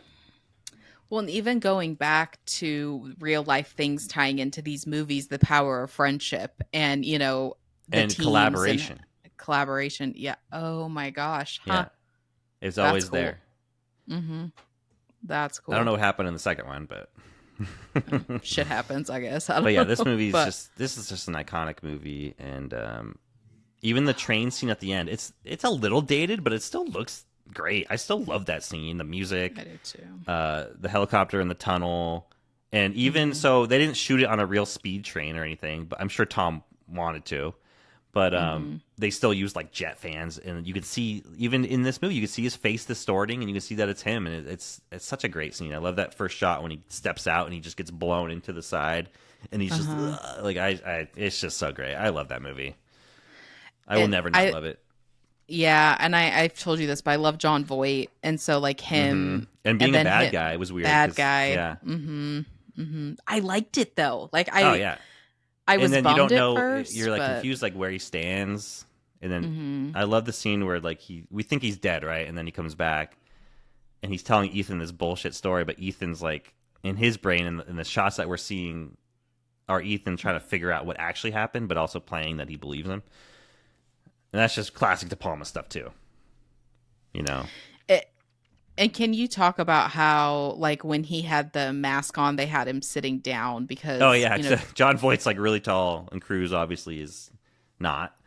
yeah. So yeah, he's wearing John Voight's face at the end of the movie to try to trick his wife. Hmm. So yeah, they have him sitting down, so you can't. If he was standing up, it would be pretty obvious. And I love Hmm. also the effect of the ripping the mask off in this movie is really good too. I don't know how they Yeah. did it, but it looks good Hmm. for an almost 30-year-old movie. I think the effects hold up pretty well. I do. Oh, this one Yeah. also has Jim Phelps, so he's like the IMF guy. Mm. Um, and This. he has just now returned in Dead Reckoning in the Final Reckoning. I don't know where he's been this whole time, but I love that character, Jim Phelps. Hmm. Not Jim Phelps. Eugene, not it's Eugene Kittredge. Sorry, Kittredge. Yeah. Phelps is Kittredge. Voight's character.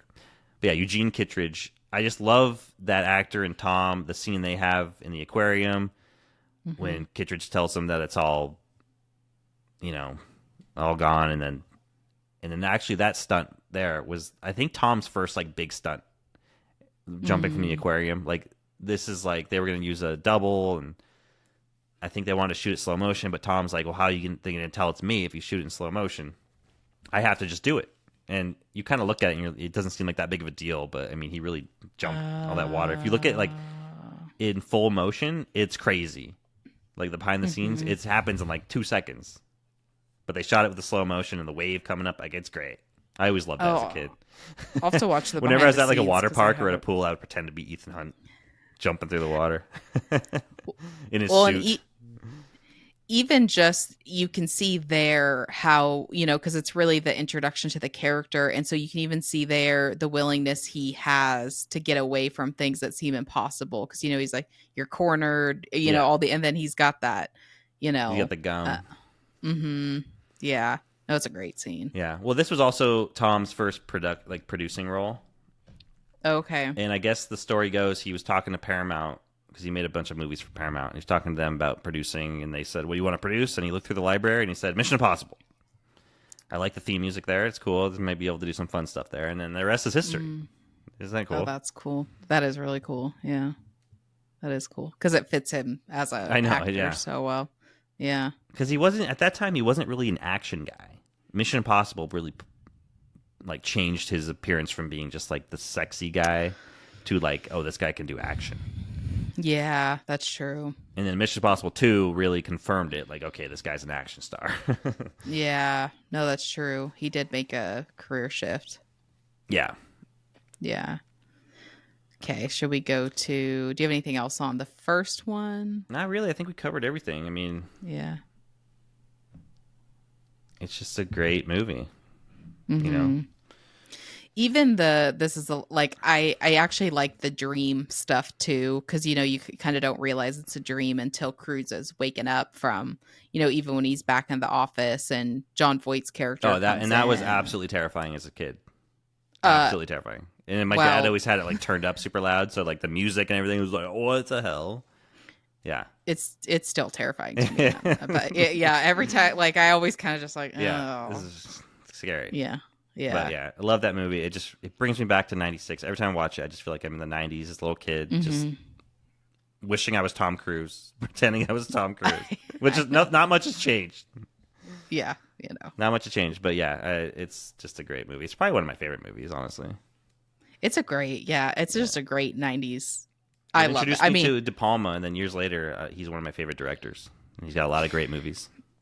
I wasn't expecting when I watched those, like, probably a year and a half ago, maybe a year or so ago. I wasn't expecting to like the first one as much as I do because I was in my head, I'm like, it's a 90s movie, like, Yeah, I think whatever, like but I younger love it. people that get into these movies need to give it a real chance. I hear people Yeah, say like, "Oh, I couldn't get into it," and it's like, well, you're missing out you on suck. real cinema. So Yeah, you suck. yeah. Yeah. All right, so we'll Okay. go on to MI6. So we'll go to Fallout. So that, I mean, that only leaves us with one, so people can guess the number one spot. But before we dive into it, I actually want to talk about why it switched for you, because originally you and I weren't because you for a long time had Fallout and Yeah, the number. before I Yeah. rewatched these, I think I was saying, "Oh, Fallout's the best. Fallout's the best." Hmm. Hmm. Fallout is the best action movie in the franchise, and it's one of the Okay. best action movies. Like, I mean, it's probably the best action movie of the 2010s, Hmm. and has the third act is probably the best in the Mission franchise. Hmm. Um, and again, it's like the margin's very thin. It depends on how I'm feeling, but Yeah. after this last rewatch, I had to put it under. Hmm. But this movie's still really great, and it came out in 2018. I still remember the day so well. I can't believe it's like 7 years ago. It's crazy. But we saw it at like the big IMAX in City Walk, and yeah, it was just a thrill ride. Hmm. A great follow up to Rogue Nation. And I do agree with you. You can't really watch Rogue Nation and not put on Fallout. It is very much a It's part one, yeah, part two. So you got to there watch is them that both. too. Yeah. Hmm. But that's the one thing I think holding this back is it doesn't feel like a standalone movie because Rogue Oh, Nation, you can just put on Rogue Nation and you have a nice little open ended story. And that's but yeah, true. Fallout feels like a second part of Rogue Nation. Yeah. So I think ultimately that's why I decided that Rogue Nation is the best Mission Impossible movie. For all those things, it's just there's a grin on my face, ear to ear, the entire movie. And it was like that when it came out. Me and my whole family went to see it, and we saw it twice in one weekend. I mean, we hadn't done that in years. But like Tom Cruise, like 2015, 10 years ago, I can't believe it. You know, we went to see that movie, and we're like, that was awesome. Like, Hmm. that's Mission Impossible. That's Tom Hmm. Cruise. Like, just left the theater just so stoked, and then we just went to see it again on Sunday or whatever, you know? Like, my Yeah. whole family, my mom too. Did they did they come up to LA No, for? we were down. We were living in LA for Rogue Nation, but we were visiting or something when it was out. We just Okay. happened to be in town, so we all went to see it. It was just worked out, and it was cool. It was a cool thing. That is cool. I cherish that memory to this Yeah, day. because would we have been in film school by that point, No, or was it we went later before? that year. This was like June or July of Oh, 2015. okay. So this would have been a few months before we Hmm. started school, technically. Okay. Okay. That's crazy. Yeah, I That's remember getting the crazy. Blu-ray. I think when we were in school, like right when we Okay. started. That's funny. But yeah, okay. Going back to It's funny. Fallout. Fallout Yeah. has this is the one where Cruz broke his ankle on a pretty like chill stunt for him, just jumping building to building. He Hmm. wrecked his And ankle. didn't break character, which because he Yeah, I even still says in the and behind the they just scenes. left the shot as is. He kind of hobbles up, and I Uh-huh. wince every time I see it. Yeah. But yeah, this one just has like a tone to it. They were trying to mimic like a Christopher Nolan movie, Okay. which is not a problem. It definitely has like a darker tone, and it seems more like seedy underworld stuff. Where Rogue Nation is almost like fun. This one's not as Yeah. fun, but it has really cool stuff in it. And people will like I don't like that Henry uh Cavill. Cav. I don't like him, and I don't like him as the character. So that's one of the other reasons Fallout doesn't do it for me. Like I because it's not that he's a bad. I just don't like him. Hmm. Like I love why do I always blank on his name? The bad guy from Rogue Nation that carries over into Lane. Solomon Lane. I Solomon for some Lane. reason, yeah, for some reason Solomon, the name always leaves me. I love that character. Love him as a bad guy, love him Yeah. as like but there's something about the Henry. I think cuz he's so, Solomon Lane has this like subtle, I know I am who I am, but it's like that Henry, his character is almost like trying to prove himself too much. And so then there's this weird, I don't know, I just don't like that character. So that's one of the reasons Fallout to me isn't as superior as Rogue Nation 2 is I just can't with that character and I don't know what it is Yeah, fully. I get what you're saying. It's funny Yeah. because I know Henry Cavill from Superman, Mm, and you don't. Like you only know him from this, so it's kind of funny to me. It's like, oh, it's freaking Superman playing a villain. mhm, So mhm. I enjoy it for that. But yeah, it's funny that you only know him from this.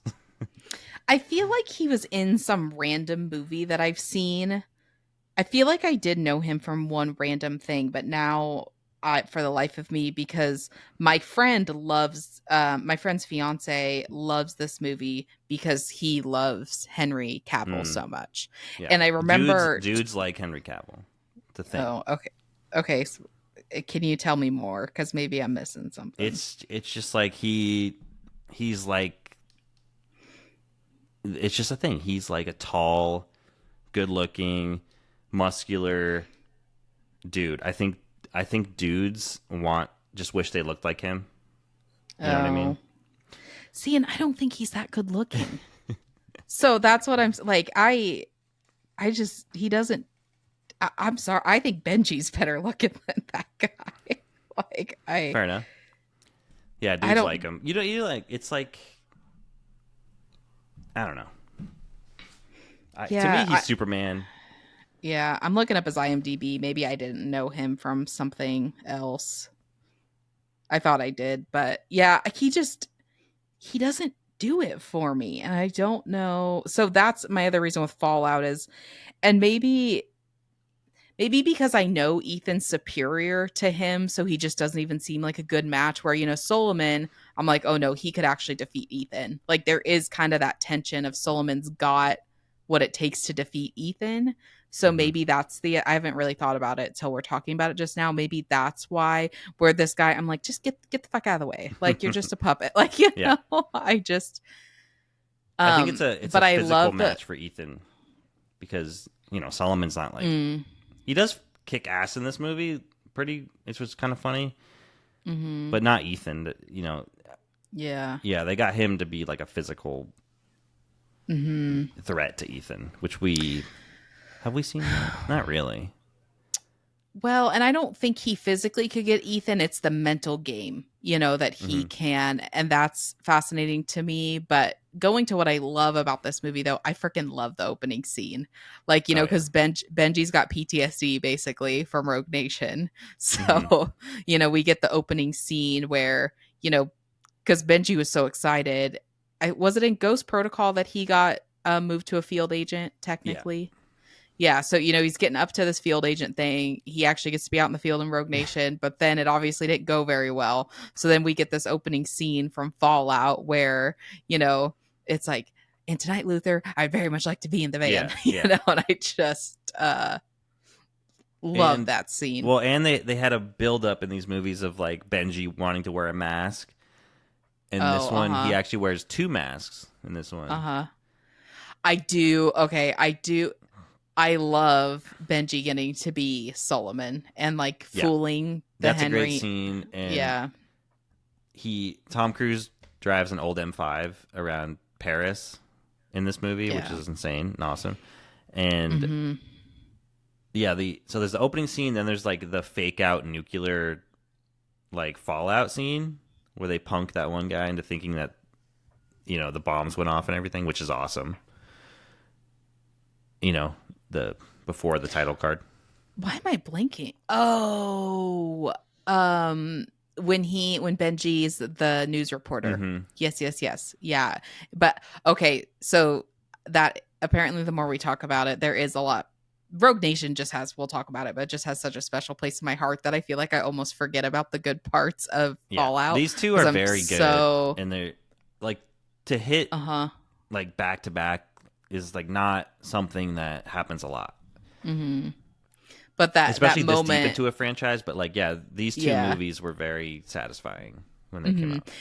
And that moment where you got it, I've got it, and all the walls fall Yeah. down, like, I love, because I Well, mean, I when I thought first saw the movie, I was like, "Oh shit!" Like, totally fell for it. I was like, "No I fell way!" for it. Like, Yeah. really? And then it's like, "Oh, I'm an idiot, of course."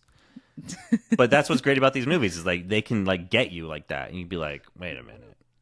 Well, Like, to go back to Dead Reckoning for a second, that's one of my favorite things. They call, and Kittredge is looking at Ethan like, how are you going to get out of here? yeah, And he's of putting on the course. Kittredge, and he's like, of course. And it's so like he fell for it too, Yeah, which is and he great. falls for it all the time. It's like, dude, you should just know that no one's face is their face. By this Yeah. point, everyone's wearing a Yeah. mask. So But yeah, yeah. that's the that stuff is what makes this franchise great, and Mhm. it's what really gets you like, yeah, like let's go. Yeah. Yeah. And then so Fallout, he does the M5, the old M5, which was cool because he drove like I think it was an M3 or an M5 in Rogue Nation. That's one of my favorite car chases ever. That's really fun, and he did his own Mm-hmm. driving. But in this one, they were like, let's do an old car, and it's just the car that he drives, the green one, is just like a classic freaking car. It's and it just sounds so good. Like I know it's the actual engine noise, Mm-hmm. and which is a Mm-hmm. cool attention to detail. They didn't just put like a random one in. Mm-hmm. And Tom drives around. It's just awesome. I love that scene. I love Sometimes I'll just put that scene on. scene on, yeah, and I love because we haven't talked about this, so maybe you can talk about this real quick after I say this, but there is something about getting too involved in Ethan's love life that it's just Yeah, not fitting for the movies. But I did love that they brought the ex-wife back. Like I actually thought that was a cool in yeah. Well, Fallout. going back to the fourth one, Ghost Protocol. I guess McQuarrie also changed because I guess in the Mm-hmm. original script she was actually dead. Like that was actually a real story. They gave a fake, Mm, and then McQuarrie right. kind of turned it at that, which is like a really great part actually is that she wasn't actually dead and he did all this stuff to save her and everything, and then she shows up there. Mm-hmm.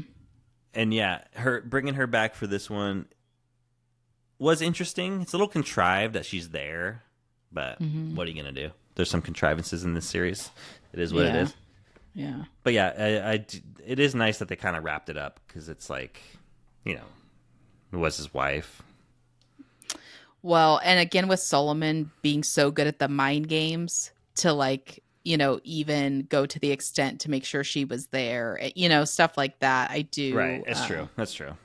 Yeah. Um. So no, yeah, I mean, it's so hard to say bad things about it because it's an amazing movie, but there's just some things that just It's not as tight as our number one pick.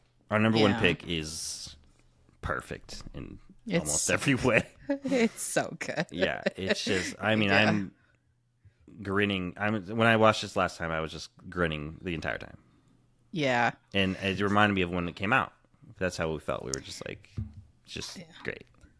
It So introduced do us we to, yeah. So that's Fallout, and then number one is Rogue Nation.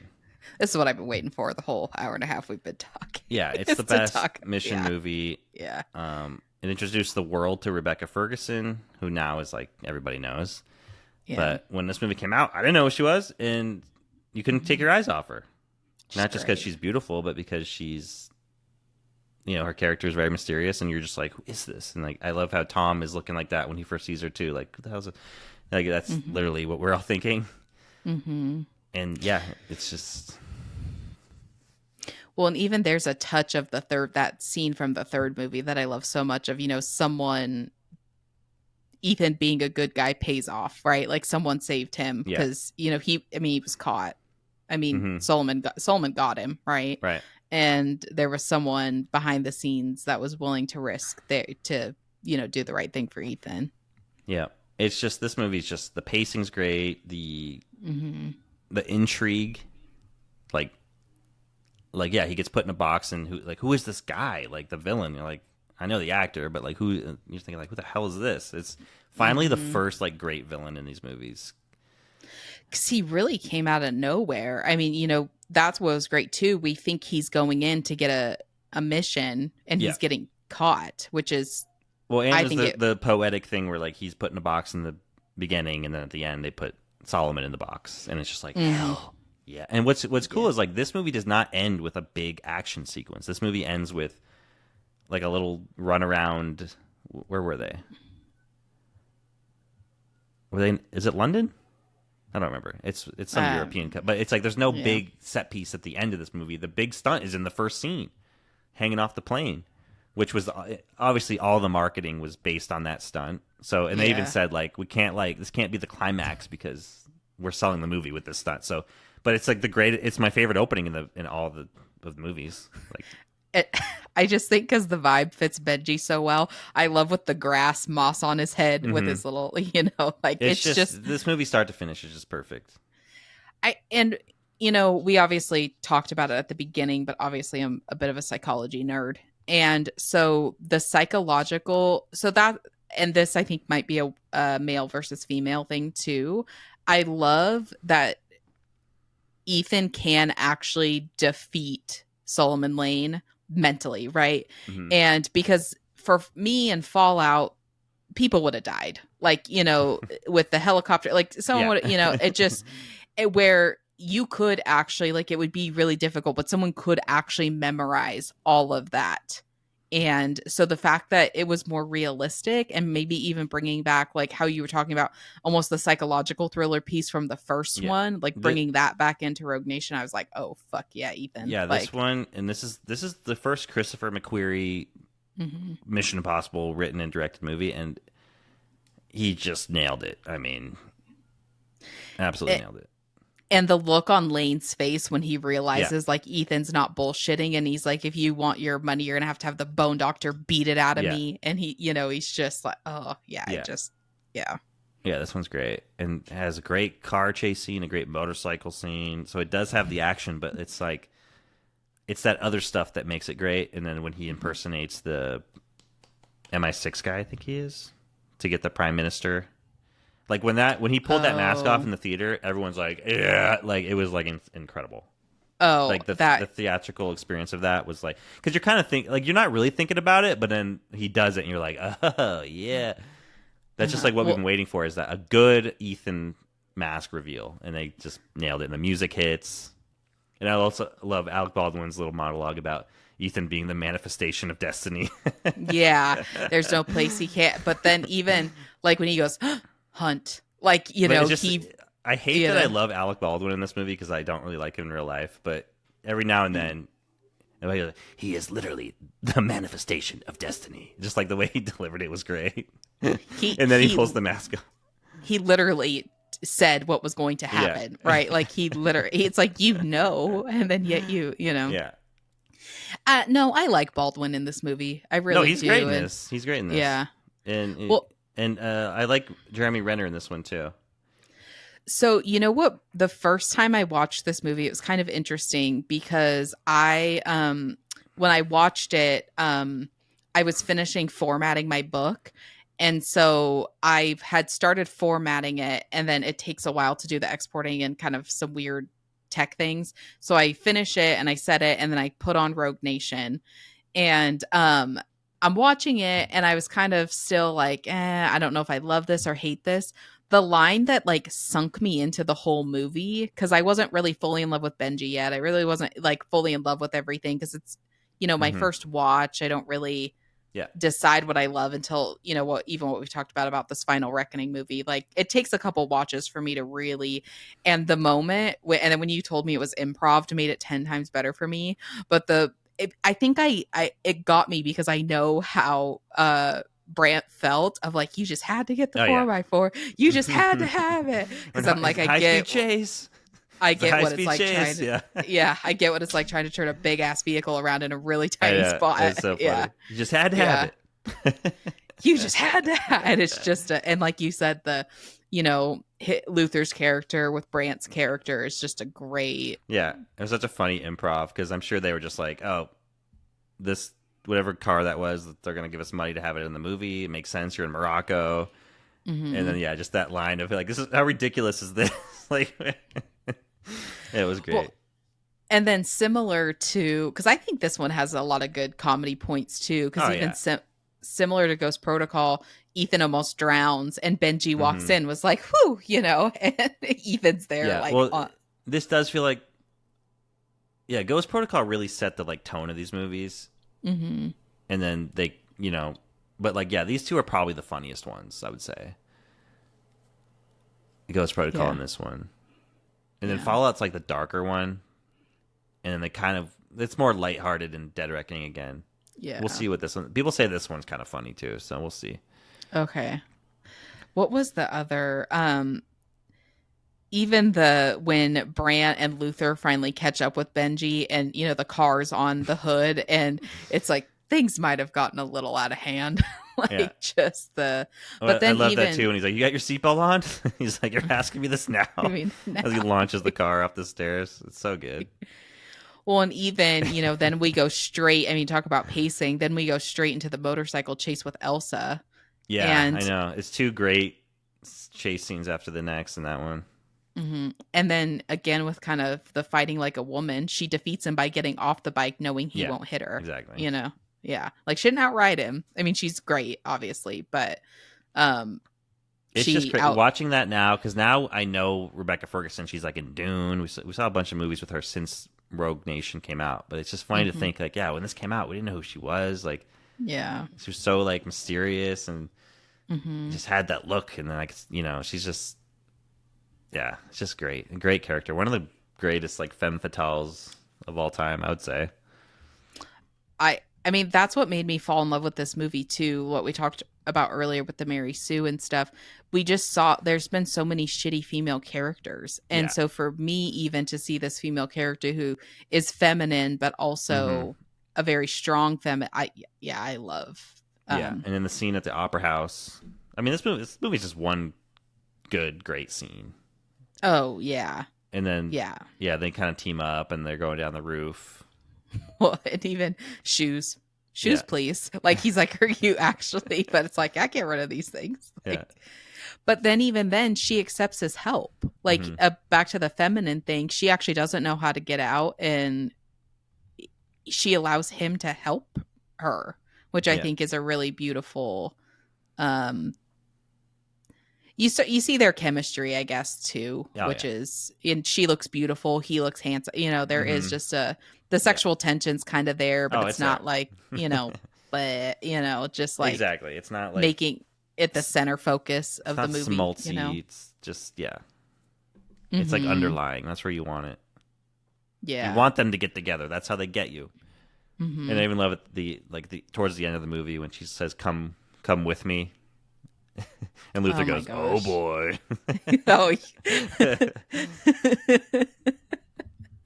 Love that. I I love, and I know this is good movie and writing, but I love when they have a side character Yeah. say or do the thing the audience is thinking. So Luther was like, Yeah. yeah.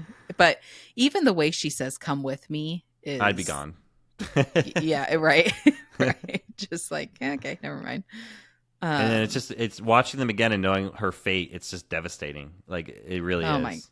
yeah, I think I try to forget about Dead Reckoning just for that Yeah. reason. Yeah. Did they, I mean, did they kill her character off because the actor Rebecca Ferguson just has other things to Yeah. do? Like, I mean, maybe they would have waited till this last one to do it. Like yeah, but she just said the script had her pretty small part because there's so many characters now, and she would be waiting around for 3 years rather than working. And she shot like 2 seasons of a show, yeah, movie in between the time. But she hmm says she loves the character; it's her favorite character she's ever done. This and that, and it's like a yeah, mutual thing. hmm But I get she's it. I mean, these great. movies take a long time to make, and if she's not like you know a big part Hmm of it, I could see why she's just kill me, like And it is Yeah, good for the story, like it's a very effective yeah, death. no, Sometimes the I, character's got to die. It sucks. yeah, no. Our teacher, we had a teacher in film school named Kevin. He was our camera teacher, a guy from deep Alabama, and just, I mean, Yeah. OCD to the max. I mean, he like our first day of camera class, he's like, you get the manual and you read it front page to back page, and we're like, we're film school I'm people, like we don't read, and I'm like we don't have yeah, time to read. yeah, and just that like yeah, where the hell was I going with the Kevin thing? The oh my gosh, I haven't had a brain fart this bad in a while. We were talking about Elsa, the oh my gosh, why did I bring? I had a point, and the point just I like don't know, dude. I apparently didn't eat enough before we came on because my brain is like hungry. But oh my gosh, this is gonna drive me nuts though. Kevin, the blunt. Oh yeah, so Kevin, I don't know if you remember when we were like trying to decide what scripts to shoot and stuff. He was like, sometimes you have to kill your worst babies. And we're Oh like, yeah.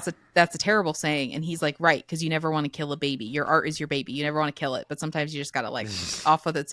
And I'm sitting there, this guy in like deep South Alabama. So anyway, back to that metaphor, I do kind of understand like Hmm. sometimes your favorite, let's Well, look, you yeah, you get it's to a Fred. point, and it it does make us hate Gabriel more, which is our Yeah. villain, Yeah. and it makes us empathize with Ethan more because they set up that this happened to him before. Hmm. You know, it works. No, and it makes you love Elsa more because she saved Grace, right? Like, Yeah, who's the next like hmm. Ethan love interest?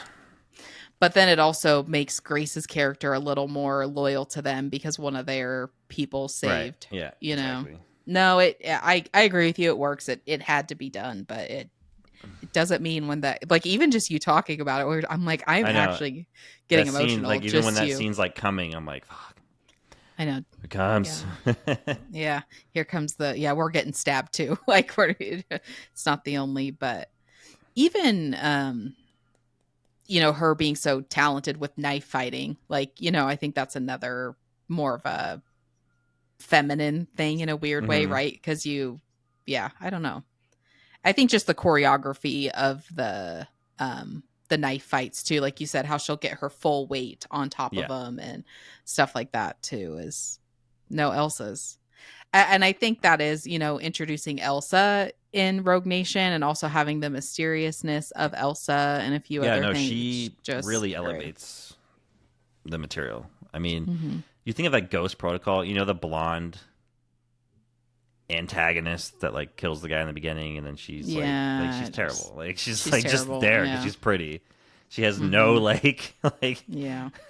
you know what I mean? Yeah. Yeah. And No. and it's that's kind of my problem with that movie. Going back to that, it's like that Hmm. agent, that no name agent, dies in the beginning by her, and then Paula Yeah. Patton's character, who I can't remember her name in the movie, Hmm. she it's like her like arc to kill her, but it's like I don't give a fuck. Like Yeah. it's Yeah. not. It's just it's and that's what McQuarrie brings. He brings writing that's like so much better than I think that's Hmm.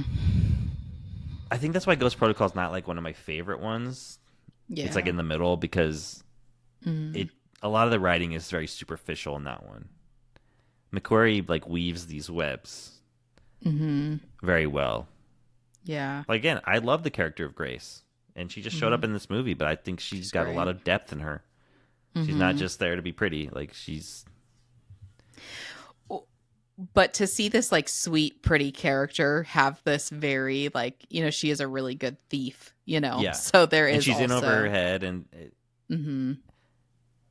and when you have a train sequence like that, we're going back to Dead Reckoning. When you have a Yeah. train sequence that's Yeah. so chaotic like that, Hmm. putting a character that's out of their depth really brings like because you could have Ethan and whoever jumping around and they get out of it and it's whatever. That's like how Fast and the Furious movies are. They're just brain rot. Yeah. But you have her character in that situation and you're tense the whole time and it's really like Hmm. your edge of your seat stuff.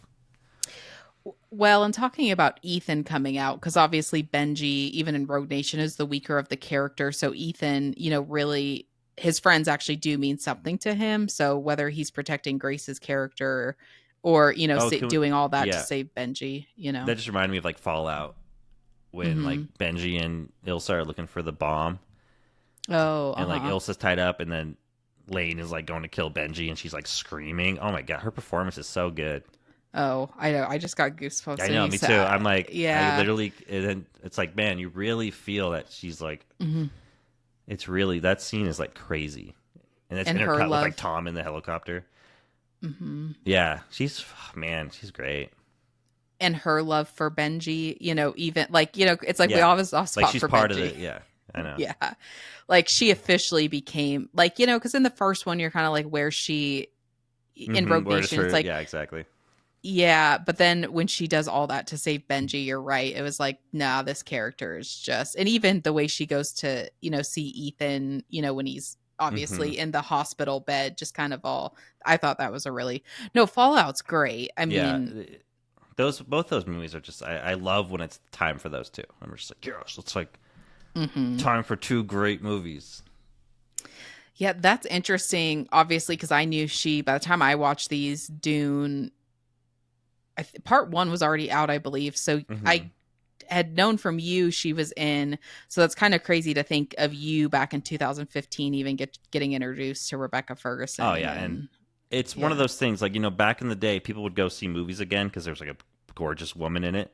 Before the yeah, internet and everything, it's like I want to go see that girl again, and it was kind of yeah, like I mean the movie's great, but yeah, it's kind of like you're there like yeah I want to see this Rebecca Ferguson again. Like she's yeah. like, and even Christina's like says the same things, just like yeah she's like a Hmm. woman, like.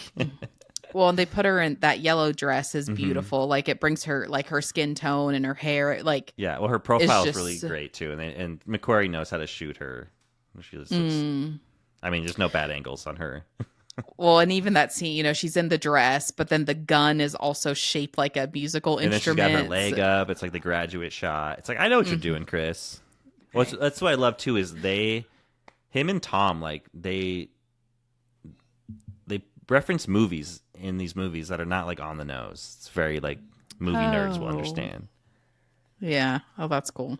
So Yeah. like that leg up graduate shot. I mean, that's a lot of people do it because it's like iconic, but. Okay. Because the Okay. shot is like the Mhm. graduate is Dustin Hoffman. It's like it's a famous movie. You've probably heard of like the I've heard. music. You definitely know the music. Yeah, I've heard of it, and who else is in that movie with Dustin Hoffman? Um, I can't remember the names, but Um. it's Dustin Hoffman. Is like it's really the first like teen Yeah. like sexual comedy. You've seen a lot of them in like the late '90s, 2000s, but The Graduate was like the first one, and obviously it's way tamer because it's a Hmm. '60s movie. But yeah, the famous shot was Mrs. Robinson's leg up arched, and he's like looking at it. It's just like it was a poster. It was just iconic.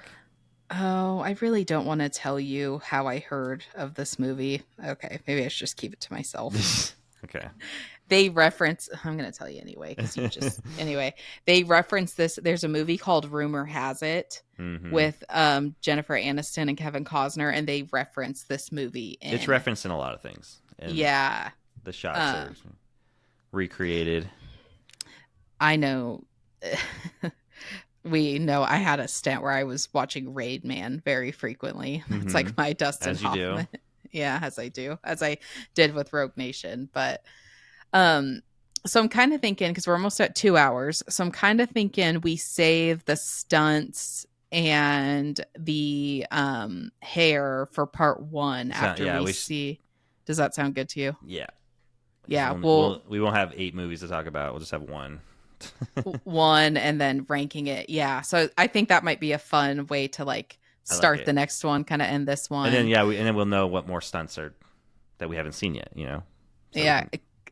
And then it'll give me more time to think about my favorite stunts too. I know what number one is, but maybe they'll The change. the Dubai building. Dubai building, yeah. Yeah. Cause I saw in the behind the scenes for this final reckoning, he like passed out I or they know, thought he yeah. I guess this plane sequence that he's doing.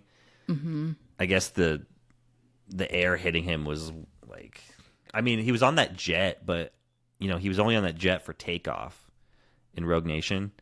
This he hmm was like on there for like a long time. mm. So So to end this one, should we, because I know you've watched a few like YouTube review guys, like should we make predictions for Final Reckoning and then we'll oh, see if we're where right or wrong? yeah, I mean, I was already telling you, I think it's going to be right above Dead Reckoning. Yeah. That's my prediction is that it's under Ghost Protocol and above Dead Reckoning. Okay.